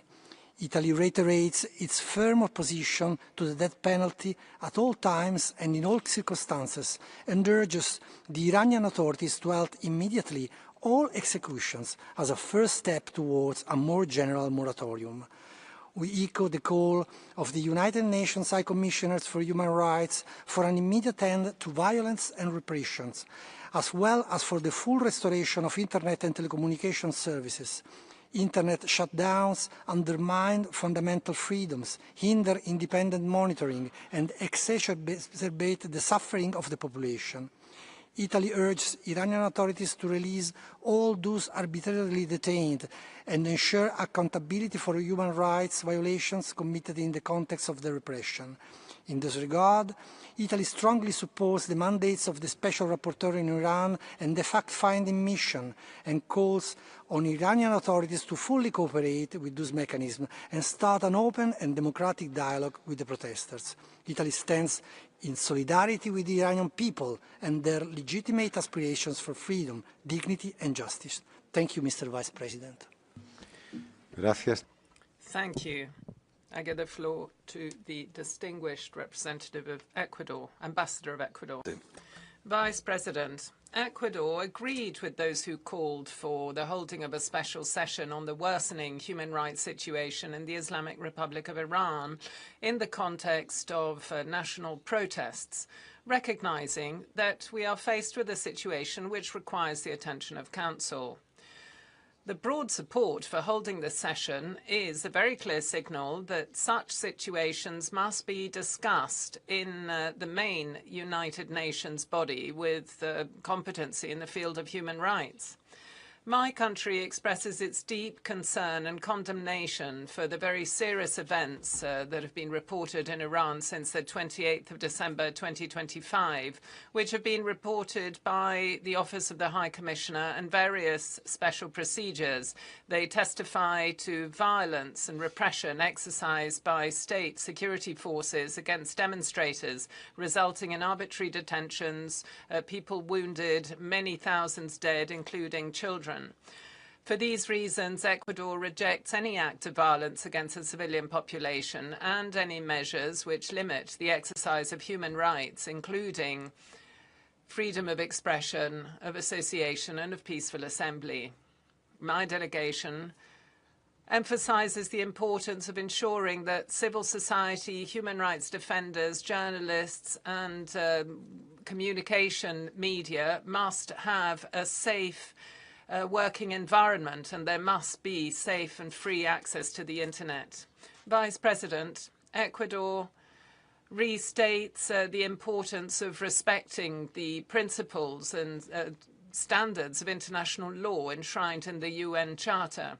And we call on the authorities of Iran, as others have, to undertake a genuine dialogue and constructive cooperation with the independent international fact-finding mission, the Special Rapporteur, and other UN bodies in order to reduce tension, bring about independent investigations, ensure accountability, and protect dignity of all persons. Thank you. Gracias. Tiene ahora la palabra. Thank you. I now give the floor to the distinguished ambassador of the Dominican Republic. Thank you, Vice President. The Dominican Republic supports the holding of this special session of the Human Rights Council, and we share the concern of the international community when faced with recent information on developments in the human rights situation in the Islamic Republic of Iran. It is up to this Council to heed situations that generate such global concern, particularly when there are allegations of excessive use of force, arbitrary detention and restrictions to fundamental freedoms in all contexts, particularly when there is protest. We take note of the reports submitted by the competent international bodies describing situations which violate the human rights of civilian population. These must be carefully and objectively analysed pursuant to international human rights standards and the mandate of this Council. We state once again that accountability, the respect of the rule of law and due process are essential to ensure effective protection of human rights and to strengthen the confidence and trust between the authorities and the population. We emphasise the importance of dialogue, technical cooperation and multilateralism in order to move towards sustainable solutions, making sure that there is space for constructive exchange, contributing trust and promoting gradual and lasting progress. We would therefore urge the Iranian authorities to strengthen their cooperation with international human rights mechanisms. We say once again that we are willing to support the efforts of Council in order to tackle this situation in a constructive manner and one which looks for specific solutions. Thank you. Thank you. I give the floor to the Ambassador of the Czech Republic. Mr. Vice President, we remain deeply concerned by the persistent repression of protests by the Iranian authorities against their armed population.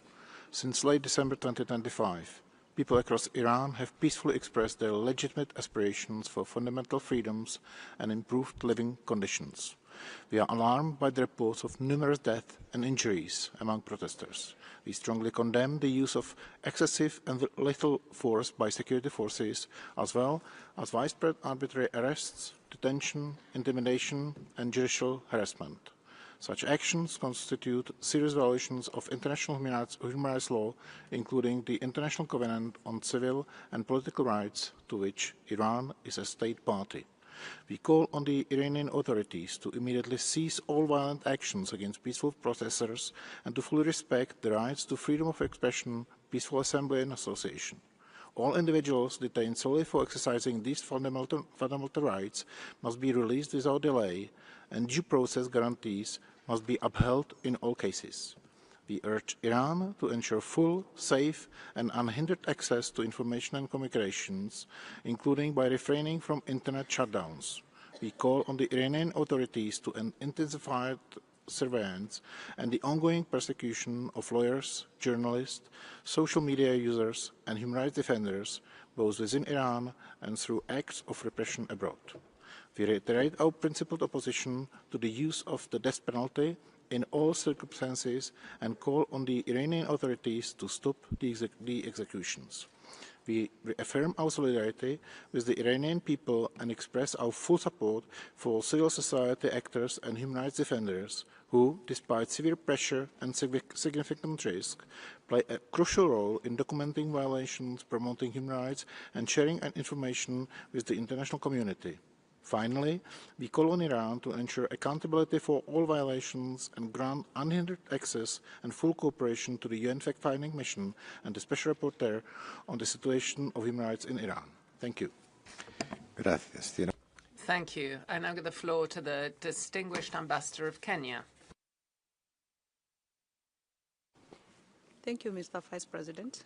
Kenya acknowledges the convening of this special session, particularly amid the recent nationwide protest backed by economic grievances in Tehran's bazaar since late December 2025.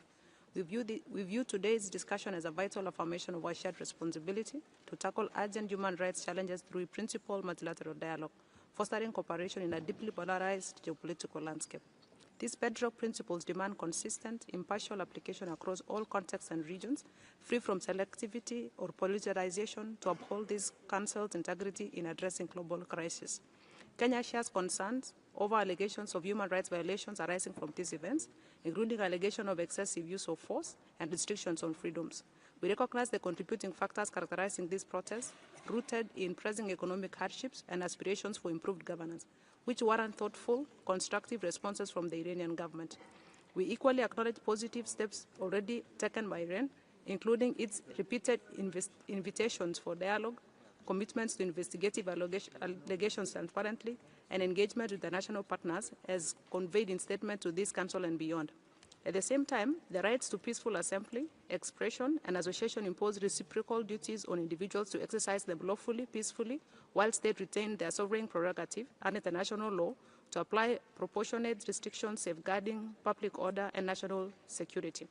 Mr. Vice President, all human rights mechanisms must prioritize cooperative avenues that respect sovereignty and interference, while underscoring that their mandates are most effective while the full consent and cooperation of the states concerned. In this spirit, Kenya encourages Iran to pursue further confidence-building measures, ensuring due processes for all detainees, reviewing crowd control practices and use of force to align with best practices and enhance its engagement with UN mechanisms and partners. We believe that inclusive dialogue would exemplify Iran's commitment to accountability, mutual trust, and balanced principled path this Council exists to promote. I thank you, Mr. Vice President. Gracias. Thank you. I give the floor to the representative of the plurinational state of Bolivia. Thank you, Vice President. We welcome the report submitted by the High Commissioner and the Special Rapporteur and the President of the Independent Fact-Finding Commission.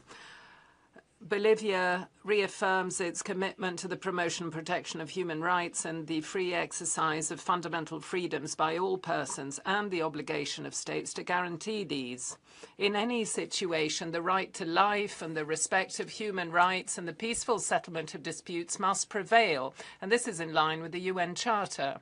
We call for avoiding confrontation and through transparent proceedings, the perpetrators of any acts of violence or human rights violations must be held accountable in line with international standards. We believe that all international stakeholders must tackle such situations with diplomacy in line with international law and avoid any act that might lead to an escalation of the situation.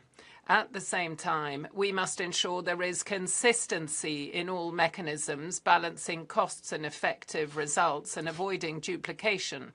We hope that all parties will be able to resume dialogue and negotiation, de-escalate tension, settle differences in a climate of mutual respect, and also meet the legitimate aspirations of the peoples. Thank you.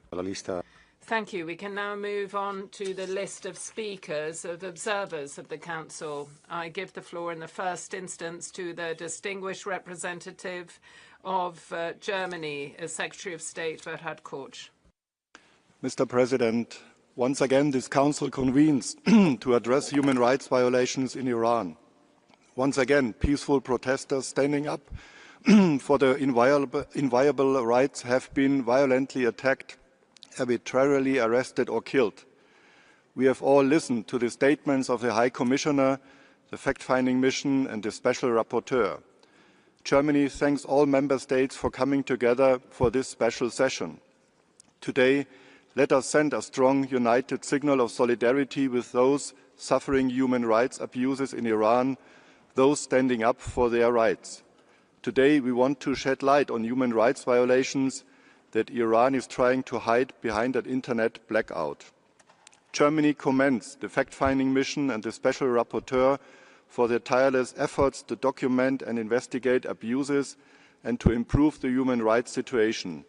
We call on the Iranian government to cooperate fully with these mandates. The tragic events of the past weeks and the reporting today underline once more why we need both the fact-finding mission and the Special Rapporteur. We call on this Council to join us in extending both mandates to ensure that their crucial work for human rights and accountability can continue. Thank you very much. Gracias. Thank you. I now give the floor to the distinguished delegation of Luxembourg that will be making a video statement. Le Luxembourg s'associe à la déclaration. Thank you, Vice President. Luxembourg aligns itself with the declaration of the EU, and we reiterate our support to the Iranian people. We firmly condemn the violent repression of demonstrations in Iran. We are alarmed by the reports and the images showing that there are countless deaths, thousands wounded, and mass arbitrary arrests. Many Iranian men and women are disappeared. We are very much affected by the loss of life in Iran, including that of children, and our thoughts are with their families. Human rights, including the right to freedom of expression, association and peaceful assembly, must be respected and protected at all times. Iran must respect them and fully guarantee such rights. We are bringing today the voice of Iranian men and women, and it is up to them to decide how they would like to shape their future. Access to the media and to independent information, including comprehensive access to the internet, is essential. We renew our appeal to the leaders of the Islamic Republic to abolish the death penalty, to put an end to the cruel, inhuman or degrading treatment, and to free all political prisoners. Transparent and independent investigations must immediately be launched in order to bring the perpetrators of such crimes to justice. Along these lines, we support extending the mandate of the independent fact-finding mission. Thank you. Thank you. I now give the floor to the Distinguished Ambassador of Ireland. Thank you, Vice President. Ireland aligns with the statement of the EU. The events in Iran serve as a shocking reminder of how the Iranian regime treats its own people. Ireland condemns the brutal repression, killing and imprisonment of protesters exercising the fundamental rights of freedom of expression and peaceful assembly. Apologies, I must interrupt you. There's a point of order. President, the use of undefined and non-standard term of calling other countries shows the malintention of the speaker to lead the Council's direction toward their political aims. Mr. President, with the aim of preserving the true dignity of human rights, respecting the status of countries and preventing the further politicization of the Council, I request you not to allow using the not correct languages calling my country. The name of my country is the Islamic Republic of Iran. Thank you very much. Thank you. I would remind all speakers of the need to use a standard language which is approved by the United Nations. So please do continue with your statement, Ireland. Thank you, Vice President. Thank you, Vice President. I'll continue. Ireland condemns the brutal repression, killing and imprisonment of protesters exercising the fundamental rights of freedom of expression and peaceful assembly. We reject the characterisation of peaceful protesters as domestic terrorists, and we condemn recourse to the use of executions. Verified information is limited by the deliberate choice of the authorities of the Islamic Republic of Iran to prevent their actions being observed and reported. However, it is clear that massive human rights violations have occurred, including the killing of civilians and many instances of unprovoked and indiscriminate attacks against protesters using lethal force, including the use of automatic weapons. The freedom to seek, receive and impart information must be upheld as an undisputed right. The people of Iran must have full access to telephone and internet services. We call on the Islamic Republic of Iran to cease all violent actions against civilians, suspend executions, to restore communication services and to engage meaningfully with the concerns and demands expressed by so many people across the country. Ireland hopes that today's special session can ensure that events surrounding the protests and the overall human rights situation in the country can be clearly investigated and the perpetrators held accountable. The international community must hold the Islamic Republic of Iran to its obligations to protect and ensure the fundamental rights of its people. Thank you. Thank you. And I give the floor to the distinguished representative of Ukraine.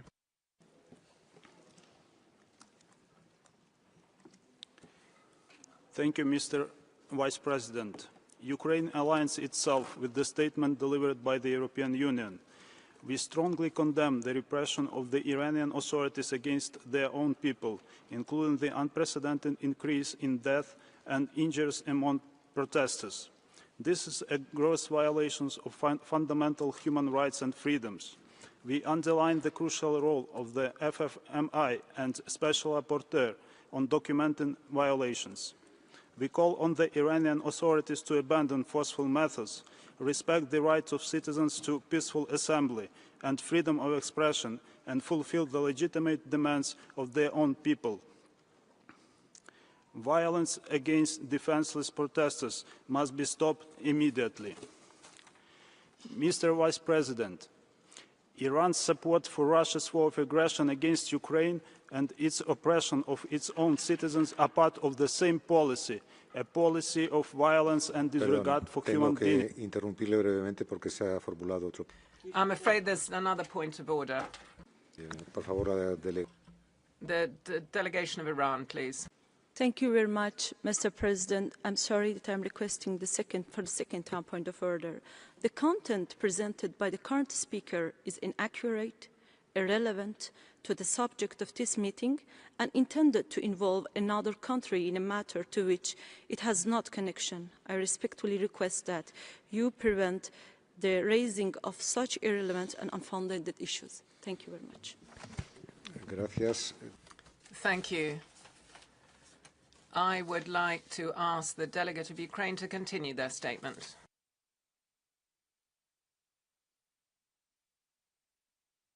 Thank you, Mr. Vice President. The Iranian people deserve to have their fundamental civic rights protected, including access to information and freedom of assembly. They deserve a normal life, free of fear, a life with freedom, safety, and prosperity. We reiterate our call on the international community to increase political, diplomatic, and other pressure on Tehran in response to violence and oppression. Ukraine stands in solidarity with the people of Iran. Thank you, Mr. Vice President. Gracias. Thank you. I give the floor to the distinguished representative of Belarus. Благодарю вас. Thank you. Belarus considers the special session to be another attempt by a group of states to use the Council's mechanisms to put pressure on Iran's authorities. The draft resolution effectively promotes intervention in internal affairs, and the initiators of the resolution are using sanctions against Iran, harming its economy and undermine the economic and social rights of the people. That group of countries is carrying out unlawful extremist activity to destabilize the situation towards an unconstitutional change of power. We have seen similar scenarios, and we know the results. The loss of statehood, the harm to the economy, and the impoverishment of the population. We condemn such policies against Iran, as well as the politicized decisions in the Council, and we hope that the people and the authorities of Iran, through dialogue and cooperation, can overcome this situation and ensure justice, equality, peace, and human rights. Thank you. Gracias. Thank you. I give the floor to the distinguished representative of Australia. Thank you, Vice President. Australia welcomes this special session to address the deteriorating human rights situation in the Islamic Republic of Iran and supports the renewal of the mandate of the fact-finding mission in Iran and the Special Rapporteur on Iran. Australia unequivocally condemns the Iranian government's brutal violence against its own people. We urge Iran to immediately end its killing of protesters, arbitrary arrests, telecommunications blackouts and intimidation tactics. We are appalled by reports that Iran has used the death penalty against protesters. Iran's actions continue its record of excessive, often lethal force against protesters, human rights activists, journalists and political opponents, and its long-standing oppression of women, ethnic and religious minorities and LGBTQI+ persons. Contrary to Iran's disinformation, these protests are not a foreign conspiracy. They are real voices of the Iranian people. We stand with the protesters in their struggle for human rights, livelihoods and fundamental freedoms.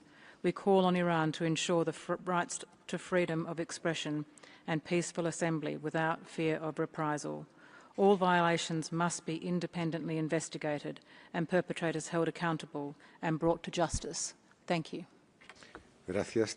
Thank you. I now give the floor to the distinguished representative of Austria. Thank you, Mr. Vice President. Austria aligns with the EU statement. We stand in full solidarity with the Iranian people in exercising their rights of freedom of expression and freedom of assembly. Austria is deeply concerned about the shockingly high number of deaths among protesters and the disproportionate use of force by Iranian security forces against peaceful demonstrators. We strongly condemn the arbitrary arrests and threats of execution against those detained for exercising their rights and urge the Iranian authorities to end all forms of arbitrary detention and mistreatment in custody. All individuals imprisoned for freedom of expression and peaceful protest must be released immediately. We particularly condemn the use of force against children and the arbitrary arrest and detention of minors in connection with the protests and call for their immediate release. Austria also condemns the nationwide internet shutdown imposed by Iranian authorities and calls for the immediate restoration of internet access and communication systems. This Council cannot remain silent in the face of the deteriorating human rights situation. We owe the Iranian people a thorough, independent and objective investigation into all human rights violations related to the protests. Perpetrators of violence must be held accountable. We call on the Iranian government to fully cooperate with the fact-finding mission in its investigation. I thank you. Gracias. Tiene ahora la palabra la Thank you. I give the floor to the Bolivarian Republic of Venezuela.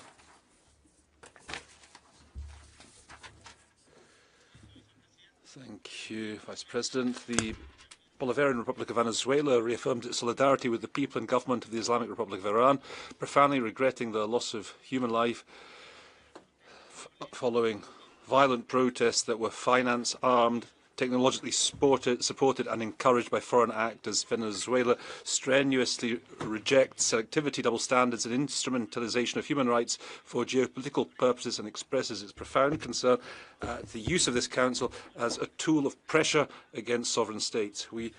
Self-determination of Iran should be respected. We regret that this special session has been convened on the basis of piecemeal narratives that intentionally ignore the causes and distort the reality of the facts. The external threats against the leaders of the legitimate government of Iran and against people victim of UCMs have been public, notorious and performative. The ultimate goal is to apply the deleterious policy of regime change to appropriate their natural resources. There's no hiding the pretension to end with international public law and the threats to global peace, sovereignty of states and immunity of heads of state and government. We do wonder, will this Council continue to be used as a sounding box for the imperial powers who direct us towards barbarities such as the genocide that is taking place in Gaza? Thank you. Thank you. I give the floor to the Distinguished Representative of Paraguay. Vice President, Paraguay condemns the repressions carried out by the authorities of the Islamic Republic of Iran against their own people in the context of the recent social protests, the deliberate, disproportionate use of force by security forces, including firing on protesters, mass arbitrary detention, and an alarming high number of people perishing and arrested, is a grave violation of human rights by the Iranian state. Paraguay categorically repudiates the restrictions imposed on access to internet and communications, considering such measures seek to hide the situation, silence civil society and hinder international scrutiny. It's unacceptable the criminalization of social protests and the threat of use of death penalty against protesters, practice that reflect an unacceptable setback and question the international responsibility of the state. We urge the Iranian authorities to immediately cease all forms of violence against the civilian population, to release all persons detained for peacefully exercising their fundamental rights, restoring fully digital freedoms and calling for full unrestricted cooperation with the fact-finding mission. Finally, Paraguay reaffirms its firm conviction that there be no stability, development and legitimacy without respect for human rights, and this Council is duty-bound morally and legally to promote accountability, prevent impunity and support the legitimate aspirations of the Iranian people. Thank you. Thank you. I give the floor to the Distinguished Representative of Belgium. Thank you, Mr. Vice President. We align ourselves with the EU statement. Belgium unequivocally condemns the unprecedented violence perpetrated by the Iranian government against its own citizens. Credible estimates are pointing towards thousands of deaths. We are horrified by these killings. The violent repression against Iranians voicing their legitimate and democratic aspirations must stop. The authorities must exercise utmost restraint and adhere to their international obligations. We urge the Islamic Republic of Iran to fully uphold the right to life, liberty and security of person and the right to freedom of expression, association and peaceful assembly. The immediate restoration of full Internet access is imperative in this regard, as is the immediate release of all individuals arbitrarily detained. We are deeply worried by reports regarding rushed trials and possible protest-related executions. At the same time, Iranian authorities are obliged to conduct prompt, effective, independent, transparent and impartial investigations into the grave violations that occurred. We urge the Islamic Republic of Iran to fully cooperate with UN entities, particularly the Special Rapporteur and the FFM. We support the renewal of their mandates as well as the request for an urgent inquiry into current events. In conclusion, the legitimate and democratic aspirations of the Iranian people must prevail as much as the respect for international law. I thank you. Gracias. Thank you. I give the floor to the Distinguished Representative of Oman. Shukran, sir. Thank you, Vice President. Oman reiterates its support to the work of the Human Rights Council, all its mechanisms, as an international framework to address human rights issues through cooperation, responsible dialogue, and exchange of expertise. We reiterate that the effectiveness of the Council is contingent on an approach that respects the purposes and principles of the UN Charter and promotes confidence among states and addresses human rights issues in an objective and balanced fashion. In this respect, Oman believes that respect of the sovereignty and unity of states, as well as a commitment to the principle of non-interference in their domestic affairs, constitute a crucial basis for a stable international order, and they are the genuine guarantee for non-politicization of human rights issues or manipulating them outside their noble purposes. And therefore, Oman believes that the basic objective of the Human Rights Council mechanisms, including the mandate of the Special Rapporteur, is to prepare reports in a professional manner and in an objective, independent and neutral manner as well, because these are basic elements to safeguard the credibility of the Council as well as its standing as an international forum for balanced dialogue as well as cooperation. Thank you. Gracias. Thank you. I give the floor now to the Distinguished Representative of Uruguay.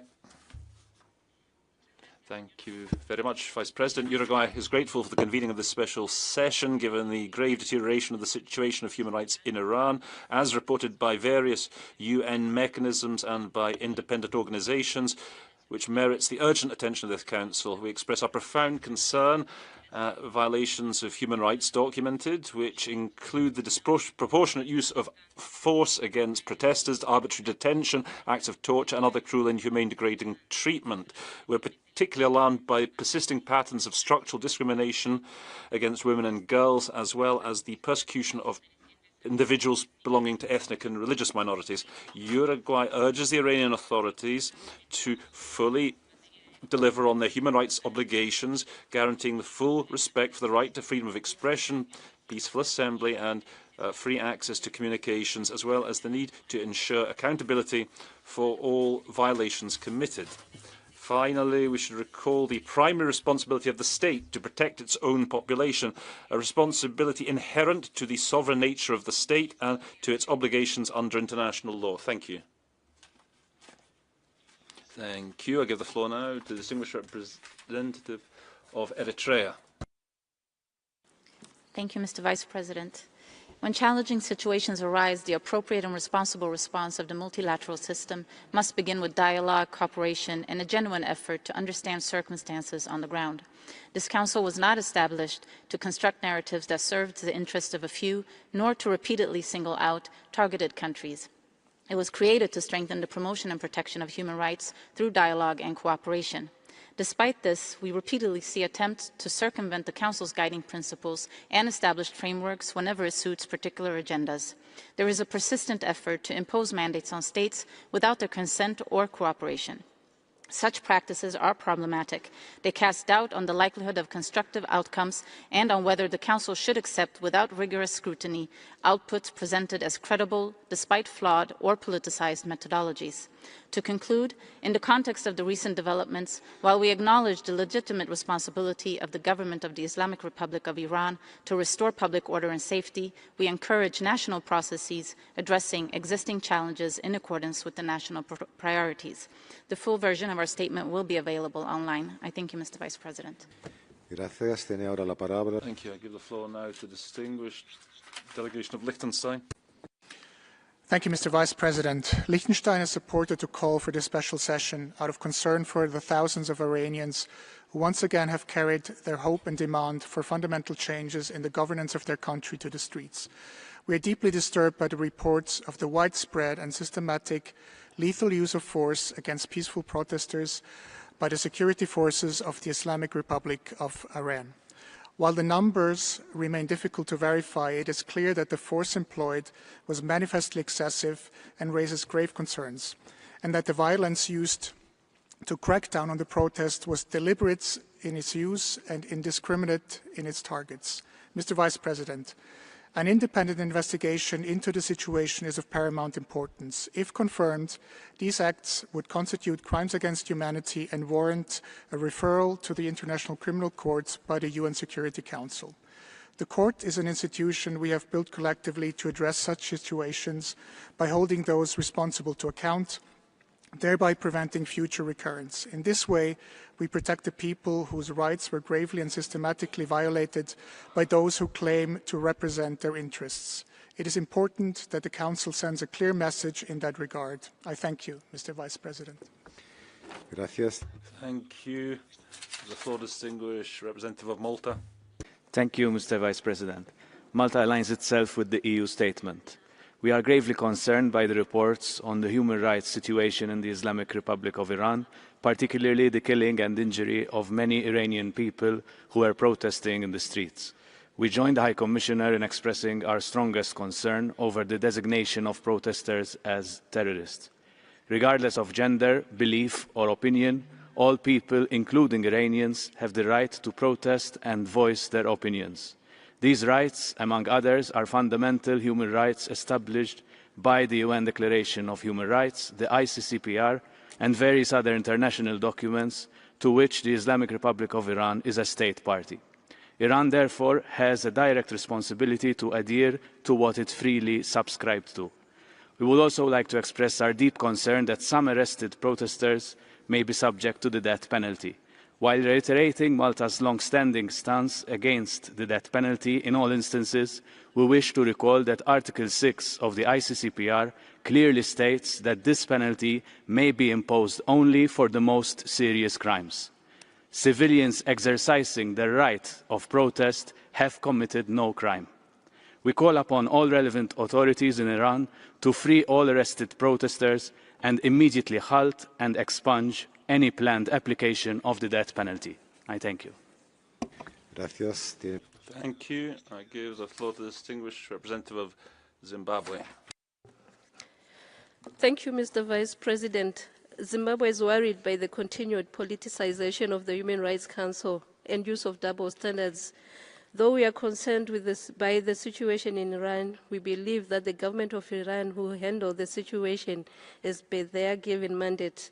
Zimbabwe believes in the need to protect the right to peaceful demonstrations, but that right should not be misused to abuse national security, public safety, or impinge on the right and freedom of other citizens. Zimbabwe reiterates its firm belief that the mandate and objectives of the Human Rights Council are better achieved when its work is conducted in an open and transparent manner based on mutually respectful dialogue and engagement that is conceived to support the effort of each country rather than to condemn and punish it. We urge the Council to engage Iran through genuine and constructive dialogue that upholds the principles of sovereignty and non-interference in its internal affairs. imposition of country-specific mandates or omissions only serve to erode the trust in Human Rights Council mechanisms.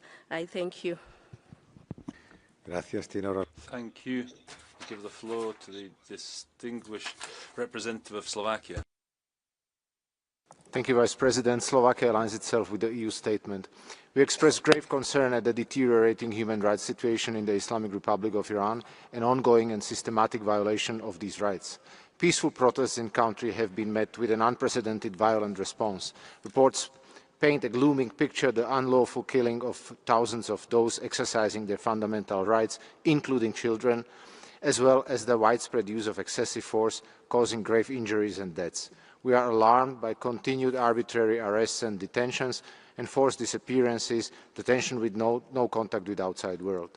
We urge to proceed on independent investigations under international organizations to document seriously all abuses carried out by Iranian authorities. Furthermore, after investigation, we urge to release all persons detained without trial. The intentional internet shutdown, which violates international human rights law, further prevents much-needed monitoring of the situation, documentation and violations, and further exacerbates the violations of rights and freedoms of Iranian people. While reaffirming our respect for Iran's sovereignty and territorial integrity, we stress that the primary responsibility to respect, protect and fulfil human rights bears with the state. We urge the Iranian authorities to fully uphold their obligations under international law, especially freedom of expression and assembly, as well as to take all necessary steps to eliminate and prevent further violence against civilians. Lastly, we call on Iran to engage constructively and transparently, including by granting unhindered access to mechanisms. I thank you. Thank you very much. I give the floor now to the distinguished representative of Greece. Thank you, Mr. Vice President. Greece aligns itself with the EU statement. The unprecedented, extreme violence used against peaceful Iranian protesters, leading to the deaths of thousands of innocent civilians, is shocking and unacceptable. Mass arrests and harsh judicial responses, including the use of the death penalty, deepen our concern regarding the human rights situation in the country. Beyond the violent repression, the rights of freedom of expression, association, and peaceful assembly have been dealt a serious blow by the internet shutdown and communications blackout, which restrict the flow of information and obstruct independent scrutiny. Restoring full access to communications is essential for transparency and accountability. We support international efforts to document abuses and ensure justice, as well as the indispensable role played by civil society and human rights defenders under extremely challenging conditions. Greece underlines the need for restraint, de-escalation, and respect for international human rights and humanitarian law. Executions must immediately cease, and all those arbitrarily detained must be released without delay. Dialogue remains the only way to respond to legitimate concerns and reduce the risk of further violence. Combined with accountability and an end to systemic impunity for gross human rights violations, it is the only credible path toward a peaceful and dignified future for the Iranian people. I thank you. Thank you. I give the floor to the distinguished representative of the Republic of Moldova. Thank you, Mr. Vice President. The Republic of Moldova is deeply concerned about the developments in the Islamic Republic of Iran. We condemn serious human rights violations and the brutal repression of peaceful protests. The arbitrary arrests, use of lethal and excessive force against the protesters, and unlawful killings is alarming. The death toll among protesters, including children, has reached thousands, which is an unprecedented number. We are also appalled by the high numbers of injured protesters. We reiterate our grave concern over the very high number of executions in Iran and urge the authorities to refrain from the use of the death penalty against those exercising their rights. We call for the release of all those arbitrarily arrested. We urge Iranian authorities to guarantee respect for the fundamental rights and freedoms of all individuals and to fully restore internet access throughout the country. All those responsible for human rights violations must answer for their actions. Mr. Vice President, we support the message of the High Commissioner. What we need to know is to bring light to what happens on the streets of Iran. As member of the core group, we believe that the work of the Special Rapporteur and the fact-finding mission is of paramount importance at this time. We therefore call on all members to support the resolution extending these mandates. I thank you. Thank you. I give the floor to the distinguished representative of Montenegro. Mr. Vice President, Montenegro aligns itself with the EU statement. The brutal crackdown on peaceful protests by Iranian security forces is unacceptable. People across the country are legitimately demanding freedom, dignity and a better life. These voices must be heard, not silenced. We strongly condemn the excessive and lethal force used by authorities, resulting in thousands of deaths and arbitrary arrests, including children. Violence and intimidation are never legitimate responses to public grievances, and the labelling of peaceful protesters as security threats to justify brutality must end. Authorities must fully comply with their international human rights obligations, including respect for the rights to life, liberty and security, as well as the freedoms of expression, association and peaceful assembly. All individuals detained solely for exercising these rights must be released immediately. Reports of rushed judicial proceedings and the threat of the death penalty are deeply alarming. Capital punishment should never be used to suppress dissent, and all execution must stop now. The prolonged disruption of the Internet and communication services is a blatant violation of fundamental freedoms and must end to allow the documentation of abuses. Therefore, Montenegro calls for the renewal of the mandates of the fact-finding missions and the special rapporteur. We also stand firmly with civil society. Full cooperation with these mechanisms is essential to ensure accountability, address impunity, prevent further violations, and protect the rights of all Iranians. Thank you. Gracias. Tiene ahora la palabra la distinguida. Thank you. I give the floor to the distinguished representative of the Russian Federation. We are concerned by attempts by foreign powers to destabilize the situation in Iran. The current special session is a blatant confirmation of this. The initiators of the session ignore the gradual normalization of the situation in Iran following the riots and actions of disobedience inspired from abroad. It's paradoxical that the countries today accusing Tehran of excessive violence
concerned by the deteriorating human rights situation in Iran. We are profoundly disturbed by the escalation of violence and repression in Iran. We unequivocally condemn the brutal crackdown carried out by Iran's security forces in recent weeks, including the widespread killing and arbitrary arrest and detention of protesters and internet shutdowns. We call on the government of Iran to uphold its international human rights obligations, including Iranians' rights to peaceful process, freedom of expression and access to information.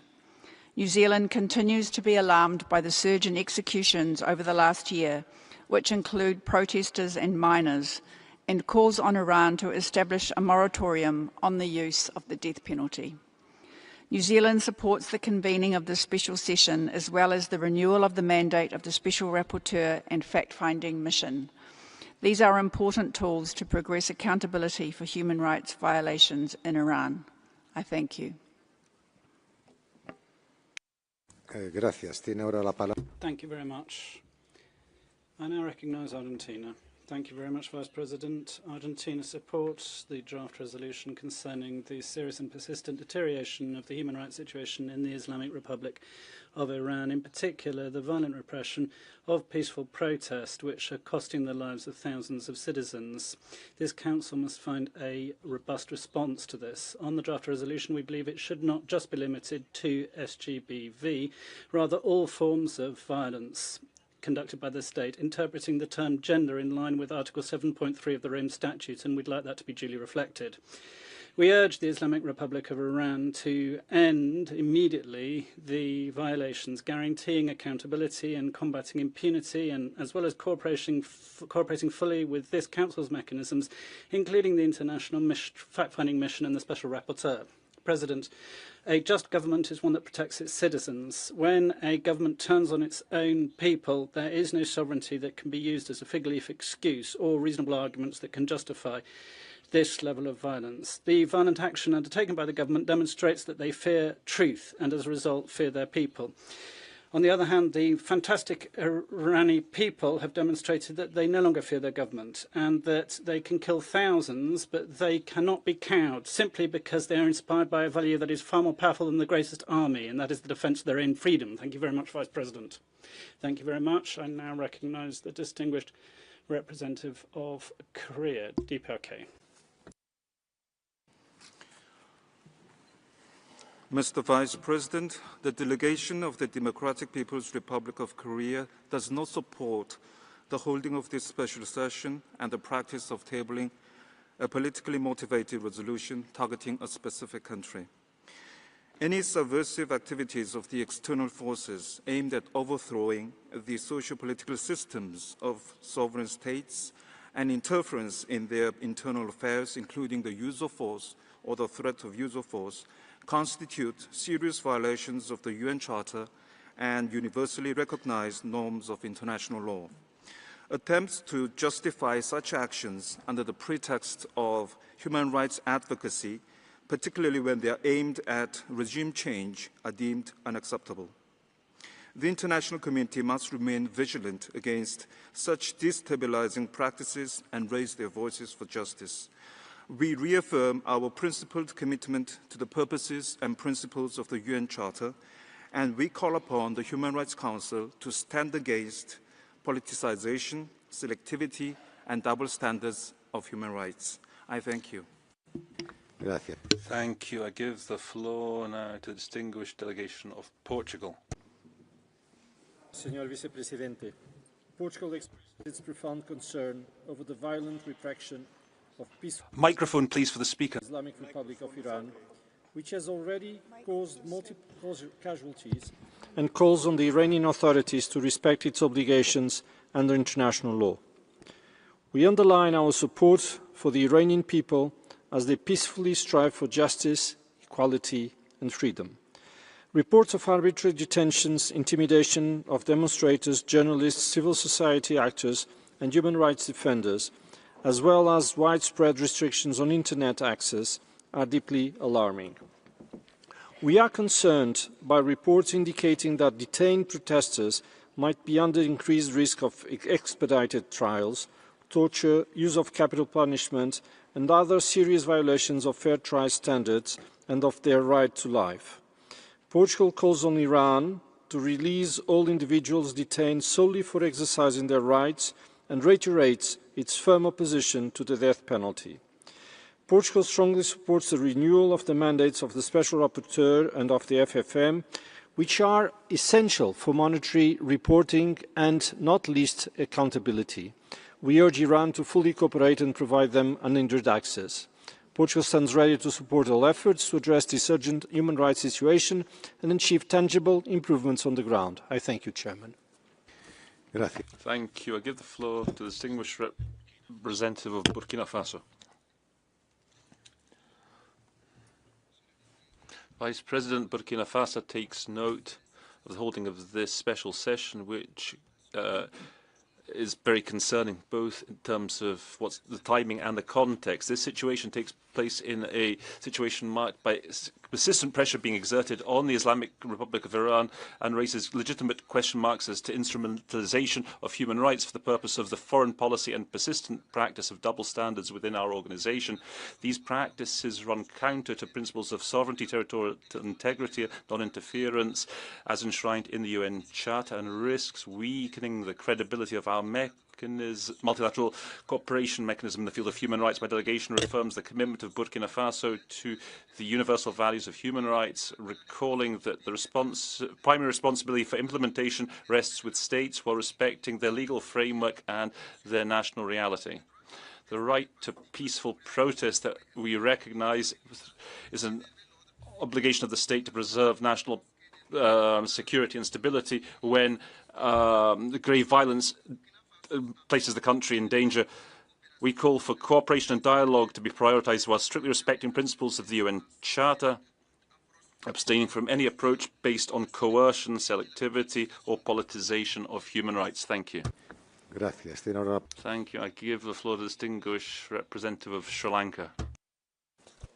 Mr. Vice President, we reiterate our principled position against country-specific initiatives, as such initiatives are confrontational, counterproductive, and undermine the spirit of cooperation required in promoting and protecting human rights. Any action to improve the human rights situation in a country should be guided by the accepted principles of mutual respect and cooperation based on the consent of the country concerned. The Human Rights Council should adhere to the guiding principles of universality, impartiality, and non-selectivity stipulated in the GA Resolution 60/251 and the IB package. We believe that any initiative adopted in this session that does not enjoy the support of the country concerned will only undermine the spirit of cooperation required in promoting and protecting human rights. Further, we note the potential program budget implications that these initiatives have, particularly at a time when the entire United Nations system is faced with an unprecedented liquidity crisis. We urge the co-sponsors to engage in a genuine and constructive dialogue with the Islamic Republic of Iran based on mutual respect and cooperation. Thank you, Mr. Vice President. Gracias. Thank you. I give the floor to the distinguished representative of Mali. Thank you, Vice President. I'd like first to thank you for convening this meeting. The delegation of Mali regrets that the issue of human rights, so important that they are, be instrumentalized for political purposes and exploited in order to weaken states. The Islamic Republic of Iran, since 2010, under the control of a fact-finding mission of this Council, has seen a parallel mechanism imposed on it called a fact-finding mission. We recall in that regard that the consent of the state concerned is crucial for the success of any multilateral mechanism seeking to support governmental efforts. In terms of the events in Iran, which we're discussing, Mali reaffirms its support to the Iranian authorities with a view to restoring security throughout the country and to the Iranian population, the peace-loving, development-loving Iranian population. We condemn by principle imposition of sanctions or any other UCM. We reiterate our appeal so that issues of human rights be tackled in a framework of constructive dialogue in support to states and to populations concerned, instead of a politicized approach and that is maintained by certain states.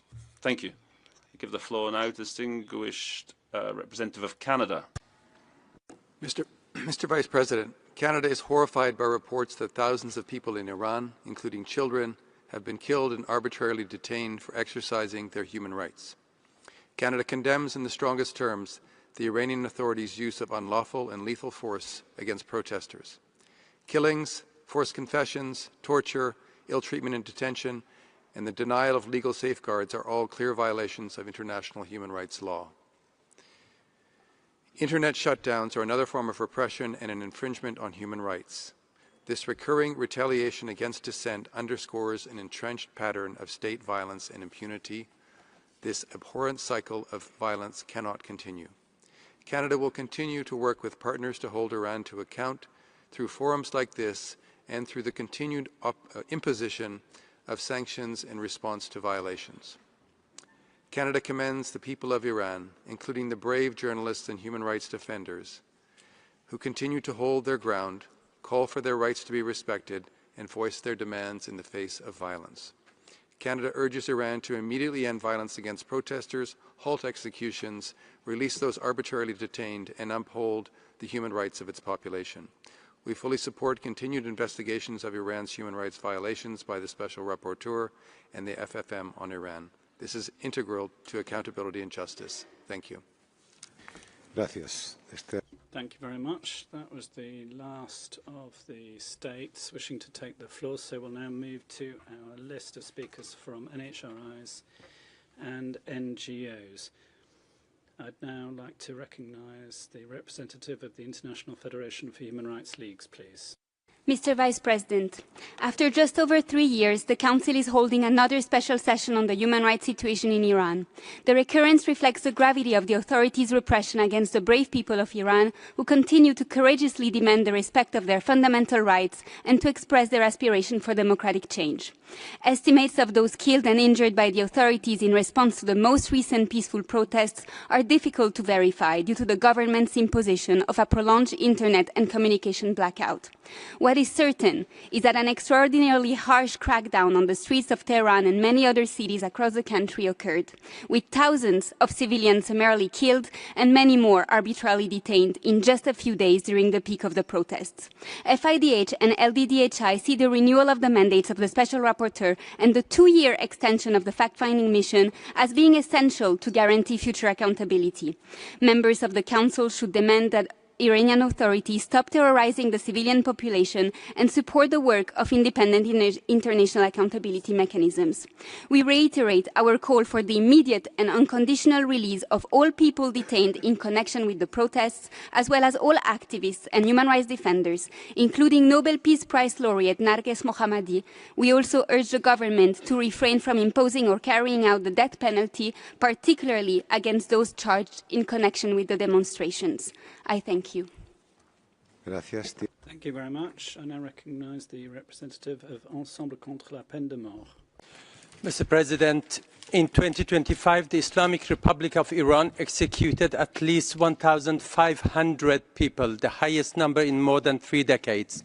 The majority were charged with offences that do not meet the threshold of the most serious crimes under international law and were sentenced without due process on the basis of forced confessions. The purpose of the widespread use of the death penalty was clear: to spread fear and prevent protests. This strategy failed. Despite the gallows, Iranians took to the streets to demand freedom and dignity. The authorities shut down the internet and launched a deadly crackdown at an unprecedented scale. Thousands of protesters were killed using live ammunition, including military-grade machine guns. All available evidence indicate that this was a systematic and widespread use of lethal force with the intent to kill as many protesters as possible. ECPM and Iran Human Rights are extremely concerned that the authorities are preparing to continue this mass killing inside the prisons, using the death penalty after summary trials and fabricated charges against protesters. Crimes against humanity have already been committed against people in Iran. The international community has a clear responsibility to protect the right to life of Iranians, hold perpetrators accountable, and ensure that UN mechanisms conduct an independent investigation inside Iran. Thank you. Gracias. Thank you very much. I now recognise United Nations Watch. Mr. President, doctors in Iran estimate 20,000 protesters killed and 330,000 injured. These are numbers that defy comprehension. These are crimes against humanity. So today's session is welcome, but let's be honest, it is too little and too late. The Iranian people have a right to know why for over 3 weeks did this council say nothing. We asked the 87 UN rights experts, the world's early warning mechanism, for over 2 weeks, why were you silent? Only on January 13th was there a statement, and out of 87 experts, only 5 of you signed it. Day after day, we pleaded for action. 5 days into the repression, after killings of protesters, I asked Agnes Kalamard, the former UN rapporteur who now heads Amnesty International, why are you silent? In January 2020, when the US eliminated IRGC terror chief Qasem Soleimani, she rushed within hours to condemn it. Why no urgency when innocent Iranian protesters are massacred? And beyond this room, we ask the media, Hollywood celebrities, campus protesters, those who know how to mobilize world opinion, why are you silent? The answer is uncomfortable but clear. The Iran protest movement shatters a cherished narrative. A people rising against Islamist tyranny does not fit the ideology, and so it is ignored. To all of you, we say the cost of your silence was Iranian lives. It is time to choose. Do everything to protect the people of Iran or your failed worldview. History is watching. Gracias. Thank you very much. Human Rights Watch, please.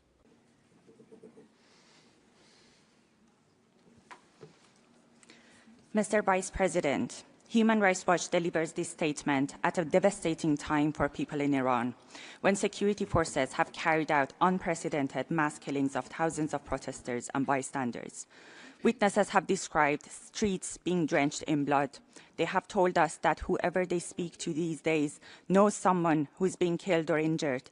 The scale of atrocities is staggering. We urge this Council to recognize that impunity only enables further bloodshed. These massacres, harrowing images of families searching for their loved ones among piles of body bags, should shock the conscience of the world. This Council has a vital role to play in putting human rights and accountability at the heart of the international response. Independent investigations are crucial to establish the truth and pave the way for accountability and criminal justice in line with international law. Member States should renew the mandates of the Special Rapporteur and the fact-finding mission, ensuring the mission has adequate resources to investigate this latest wave of atrocities and collect and preserve evidence to facilitate future judicial proceedings. This is no time to sit on the fence. UN member states should set aside double standards and stand with victims and survivors of these egregious crimes and those who continue to demand respect for their human rights, not those seeking to cover up atrocities while cutting off the entire population from the rest of the world. I thank you. Gracias. Tiene la palabra. Thank you very much. Amnesty International, please. People in Iran are reeling from trauma of unprecedented massacres. Authorities maintain an internet shutdown to hide their crimes, yet here they deny the truth.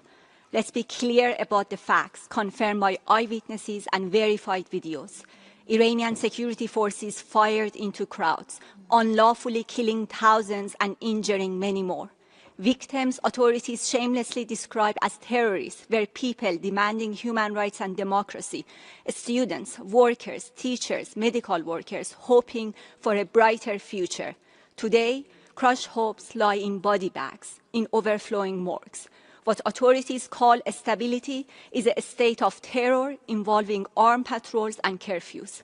Systemic impunity for repeated protest bloodshed in 2017, 2019, and 2022 for the crimes against humanity documented by the fact-finding mission has emboldened authorities now in 2026 to escalate their policy of mass killings to silence dissent. To look away from these atrocities is not constructive dialogue. It is an abdication of responsibility. We urge member states to support the resolution and recognize that without an ICC referral and international justice mechanism, bloodshed will only intensify. History will not forgive your inaction. Gracias. Tiene la palabra. Thank you very much. Association of Iranian Short-Statured Adults has the floor. Mr. President, recent events in Iran must be addressed with honesty and balance. For the United States and Israel, Iran has never been a human rights concern. Rather than improving the situation in Iran, these interventions simply impose an anxiety and psychological pressure on Iranians. Our observations show that the protests began peacefully and many people were simply expressing social and economic complaints. This changed when organized violence entered the streets. Armed groups carried out brutal attacks, setting fire, destroying public space, and killing both civilians and security personnel. Media reports and eyewitnesses have pointed to the presence of trained individuals operating among the crowds, some armed, others coordinating acts of sabotage and violence. Video evidence shows firearms being used indiscriminately, turning peacefully gathering into sense of cause and fear. Such action cannot be described as a protest. They represent foreign interference and organized violence which undermine the safety of ordinary people. We urge the international community to reject violence, defend peaceful expression, and support dialogue among the Iranians without external pressure or manipulation. Thank you. Gracias. Thank you very much. Another video now from the Association for Defending Victims of Terrorism. Mr. Chairman, distinguished representatives, while condemning the violence of January 2026 in Iran and expressing sympathy for the victims, we emphasize that what occurred on 8th and 9th of January was not a popular protest, but rather an organized and armed violence by terrorist groups and agents of intelligence services, with the support and apparent intervention of foreign states, especially the United States and Israel. The evidence can be seen in the statements and posts of foreign officials on social media, as well as the declaration of the leaders of the terrorist group of MEK that their members were present in these unrests and that 30 of them were killed. According to available documents, the actions of these groups have resulted in the deaths and injuries of more than 2,427 citizens and security forces in a few days, and have led to inhuman atrocities such as burning people alive, beheadings, killing of children, including 3-year-old Melina Asadi and 8-year-old Anila Talibi, and the widespread destruction and burning of public and private property. No doubt, any support for these actions is considered support for terrorism. We call on the Human Rights Council to condemn such acts and foreign support and to oblige states to stop international violating behaviors and provide guarantees of non-recurrence and compensate for the damages caused. Thank you. A continuación. We will now hear another video from PAR's Non-Trading Development Activist Company. Mr. President, at the outset, we wish to express our deepest sympathy to all citizens affected and harmed during the unrest of January 2026 in the Islamic Republic of Iran.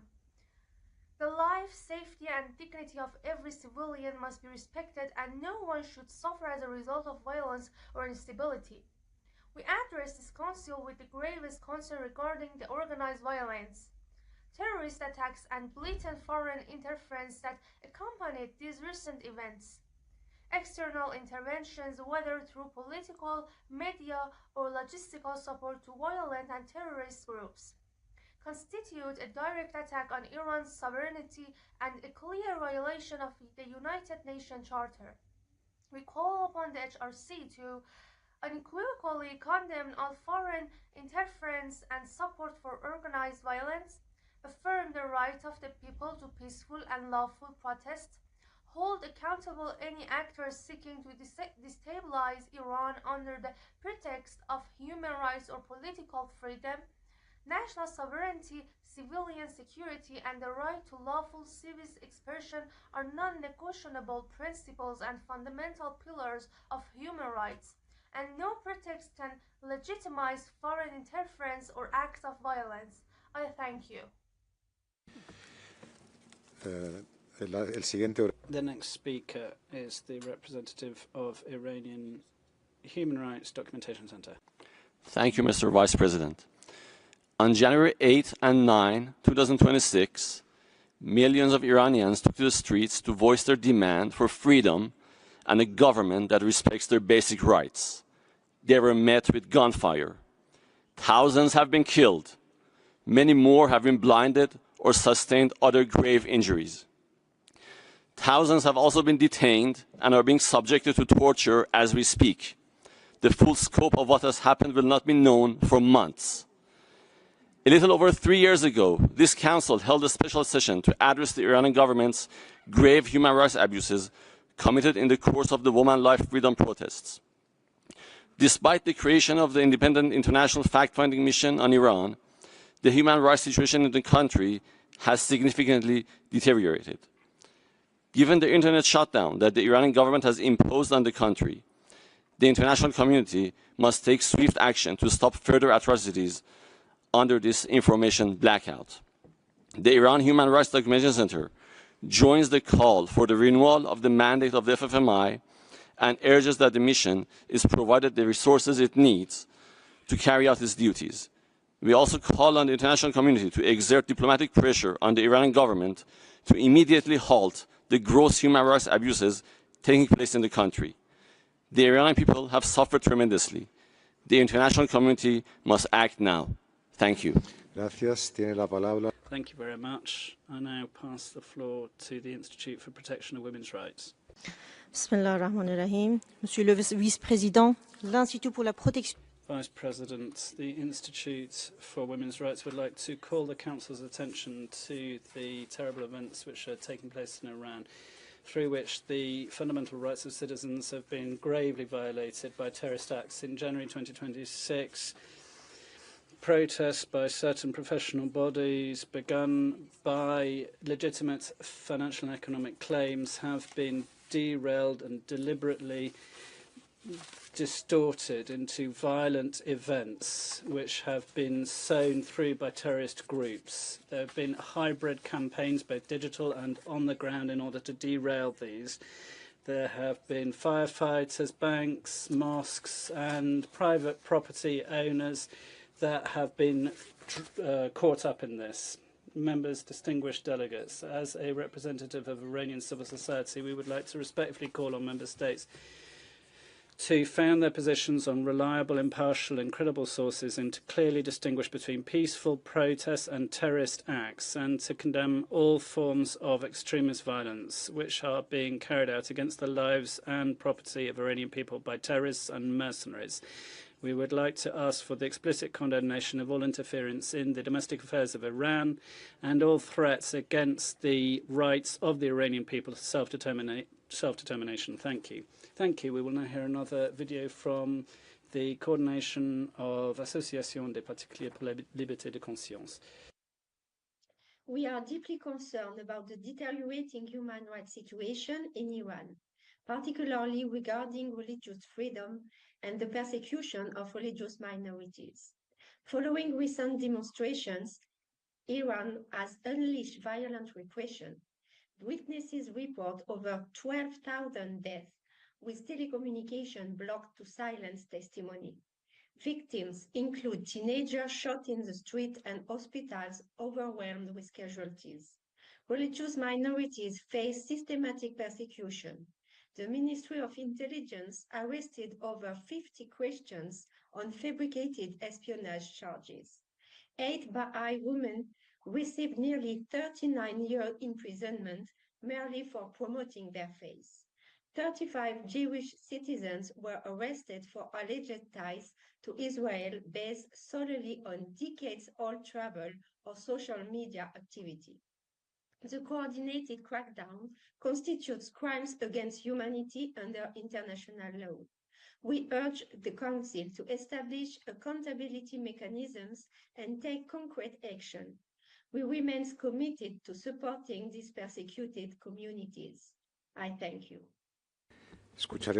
We will now hear from Yamach Karen Tebsonati Vasalamat Iranian on video, please. President, we stand firmly in defense of the right to peaceful assembly and freedom of expression. At the same time, we reject any attempt to erase the line between legitimate civil discourse and foreign instigated violence and terror. As confirmed by high-ranking officials from the United States and Israel, recent events were deliberately manipulated to transform peaceful protest into armed insurgency. After failing to defeat Iranian nation through external aggression, these actors shifted to a strategy of internal destabilization. Separatist groups supported by foreign intelligence used military weapons to kill civilians and police without distinction. These terrorists deliberately burned public and private property, seeking to undermine national morale and spread chaos. Foreign interference and the support of external media outlets have never served the interests of the Iranian people. On the contrary, such actions only heighten tensions, generate widespread anxiety, and undermine the psychological well-being of society. We urge the Council to end its double standards. How can the defenders be judged, while those who planned, armed, and enabled this violence remain ignored? We urge the Council to conduct a comprehensive investigation, including into the responsibility of foreign states that arm and finance terrorists in violation of the fundamental human rights of the Iranian people. I thank you. We will now hear another video from Mavaran Hamyari. Dear President, Excellencies, I speak on behalf of Chatra to condemn the organized violence that resulted in the deprivation of the Iranian people's right to peaceful protest, legitimate civic demands, arising from economic pressures caused by unilateral sanctions and the reactivation of the snapback mechanism were distorted by the entry of organized terrorist groups, transforming civic space into an environment of insecurity and human loss. In this context, alongside the loss of human life, the right to peaceful assembly, protected under both domestic and international law, was seriously undermined, while violence, incitement, and terrorist acts are never protected under human rights law. We condemn the loss of life among ordinary civilians and among those responsible for maintaining public safety as a result of terrorist violence, and emphasize that human rights are indivisible and that the right to life applies to all. In closing, international and civil society institutions are expected in their assessments to maintain a clear and principled distinction between legitimate peaceful protest and organized violence. Human rights are not strengthened through reports that lack sufficient evidentiary basis or meaningful connection to social realities, and the protection of human rights require avoiding their instrumentalizations. I thank you. Escucharemos ahora otro vídeo. We will now hear another video from Article 19, the International Centre Against Censorship. As this council meets for a special session, the people of Iran remain in darkness under a near-total communications blackout, deliberately imposed by the regime to conceal a massacre of its own people. Article 19 urges the international community to take urgent measures to ensure accountability for repeated crimes under international law. We deplore the lethal repression of this new wave of protests, with tens of thousands of people killed or imprisoned by the authorities simply for protesting. We are horrified by reports of security forces raiding overwhelmed hospitals, beating patients, their families and medical personnel, while attempting to arrest the injured protesters and seize bodies of those killed. The regime's policy of mass detention has been facilitated by broadcasting coerced statements from detained protesters on social media. We express our full support for the fact-finding mission on Iran to carry out an urgent inquiry into these international crimes, to collect and preserve evidence for use in legal proceedings, and call for all resources necessary to be allocated to the mandate to carry out its investigations. We urge states to put urgent diplomatic pressure on the Iranian authorities to stop the bloodshed and restore access to the internet. In light of the systemic impunity, we urge states to initiate investigations under the principle of universal jurisdiction to hold those responsible to account. Finally, we call on all states and private companies that use satellite internet connections to use all avenues to find a permanent and sustainable solution to help maintain connectivity. This includes strict export bans on military-grade jamming technology to Iran to break the regime's communications blackout. Thank you. Okay, so now we will hear from the representative of Civicus World Alliance for Citizen Participation. Mr. Vice President, Civicus and volunteer activists expressed grave concern over the rapidly deteriorating human rights situation in Iran following the brutal repression of nationwide protests that began in late December. Iranian authorities responded with an extreme and violent crackdown on peaceful demonstrations that quickly expanded into calls for political reform. Furthermore, security forces reportedly used overwhelming and lethal force against protesters, including military-grade weapons.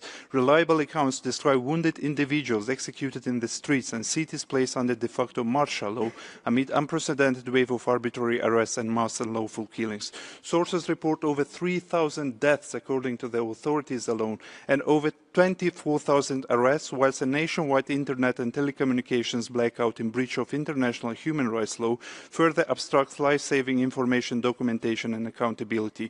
Senior officials openly threaten protesters with maximum punishment and no legal leniency, signaling further risk of torture, enforced disappearances and grossly unfair trials.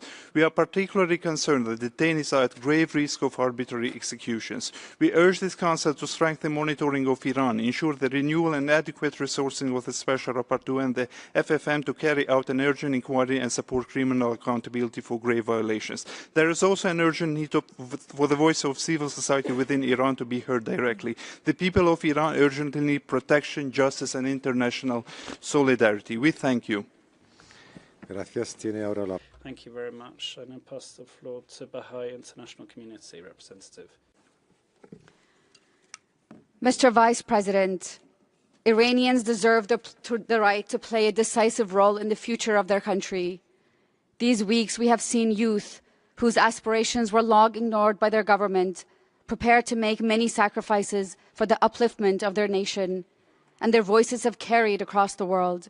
Iran, once the birthplace of human rights, has for 4 decades seen its leader stamp on its noble heritage. As we watched with shock and grief the loss of life in the country, we witnessed an undeniable truth, that repression can never destroy what's in a person's heart. It cannot crush one's innermost beliefs and desires and longing for a better life, for human dignity. The Baha'is in Iran have endured this persecution for 4 decades, responding to cruel injustice with nothing but resilience and service to their country. Today, they grieve not only for themselves, but for their fellow Iranians, as that repression is now inflicted on so many. Mr. President, the UN was founded on a simple promise that as one human family, we will ensure the well-being of all. Upholding justice in the face of oppression is the one power that can translate humanity's ideals into reality. Today, this body has a responsibility to hold Iran's leaders accountable, to demand an end to these violations, and to urge them to uphold their sacred responsibility to protect their people. Thank you. Gracias. Thank you very much. We're now going to have another video from the Organization for Defending Victims of Violence. Recent weeks, protests in Iran began peacefully among some people and business owners, driven by economic hardship and currency instability from sanctions, but quickly escalated into organized violence and terrorist acts, with US and Israeli officials acknowledging intelligence involvement and destabilization efforts. Our society is under the threat of terrorism. The recent unrest, followed by more violent incidents, has caused deep trauma and distress among people. I have a few questions for this Council. Why do many Western states remain silent about foreign interference and the financial and logistical support provided to violent mercenaries? Why is there so little concern expressed about the killing of innocent civilians and children by organized terrorist groups? Why does the international community avert its gaze from the destruction of people's property and the creation of insecurity through external intervention? Is setting hospitals and public buildings on fire a form of peaceful protest? And when such acts are openly supported from abroad, does international law still call this peaceful? Why not allow societies to find their own? We urge the fact-finding mission and the Special Rapporteur on Iran to employ evidence-based language and avoid characterizing these events as peaceful when the documented conduct includes vandalism, arson, and terrorist acts. Thank you. We'll now have the representative of Alliance Internationale pour la Défense des Droits et des Libertés. Mr. President, on behalf of the International Alliance for Rights and Freedoms, IDLE, and the IDLE International Foundation for Dialogue and Peace, we express our strongest condemnation of the violent and systemic repression carried out by the authorities in the Islamic Republic of Iran against civilians. Credible UN reporting points to unlawful killings and the use of lethal force against peaceful protesters, mass arrests, incognito detention, enforced disappearances, torture, and ill treatment, alongside an escalating risk of the death penalty being misused for political purposes. We further stress that the nationwide shutdown of internet and communications since the evening of 8 January 2026 is not an administrative measure but a tool of repression designated to conceal violations and obstruct documentation and evidence preservation as warned by the UN fact-finding mission and the UN experts who have called for this immediate end. The Human Rights Council does not need expression of concern today. It needs a deterrent decision grounded in international human rights law, including the Universal Declaration of Human Rights, the International Convention on Civil and Political Rights, and the Convention Against Torture requiring the protection of the rights to the life. The absolute prohibition of torture, the ban on arbitrary detention, guarantees of fair trial rights, and the protection of freedom of expression and peaceful assembly.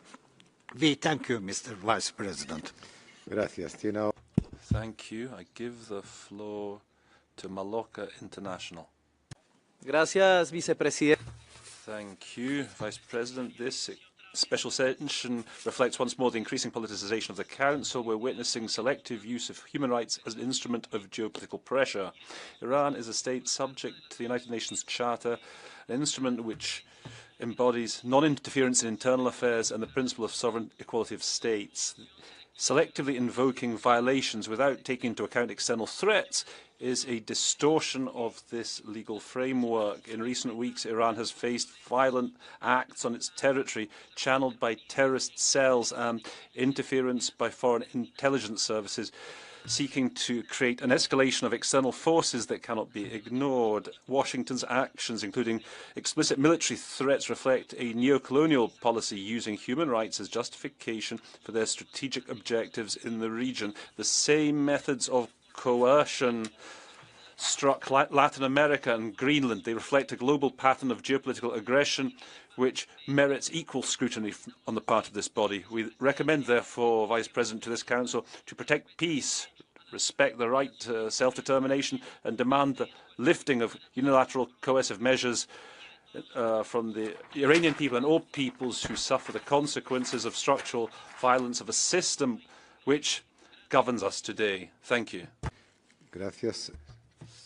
Thank you. I give the floor to Institute of Human Rights. Not in the room, I believe. Therefore, next up is International Rehabilitation Council for Torture Victims. Mr. Vice President, the IRCT, together with the OMCT, Omega Research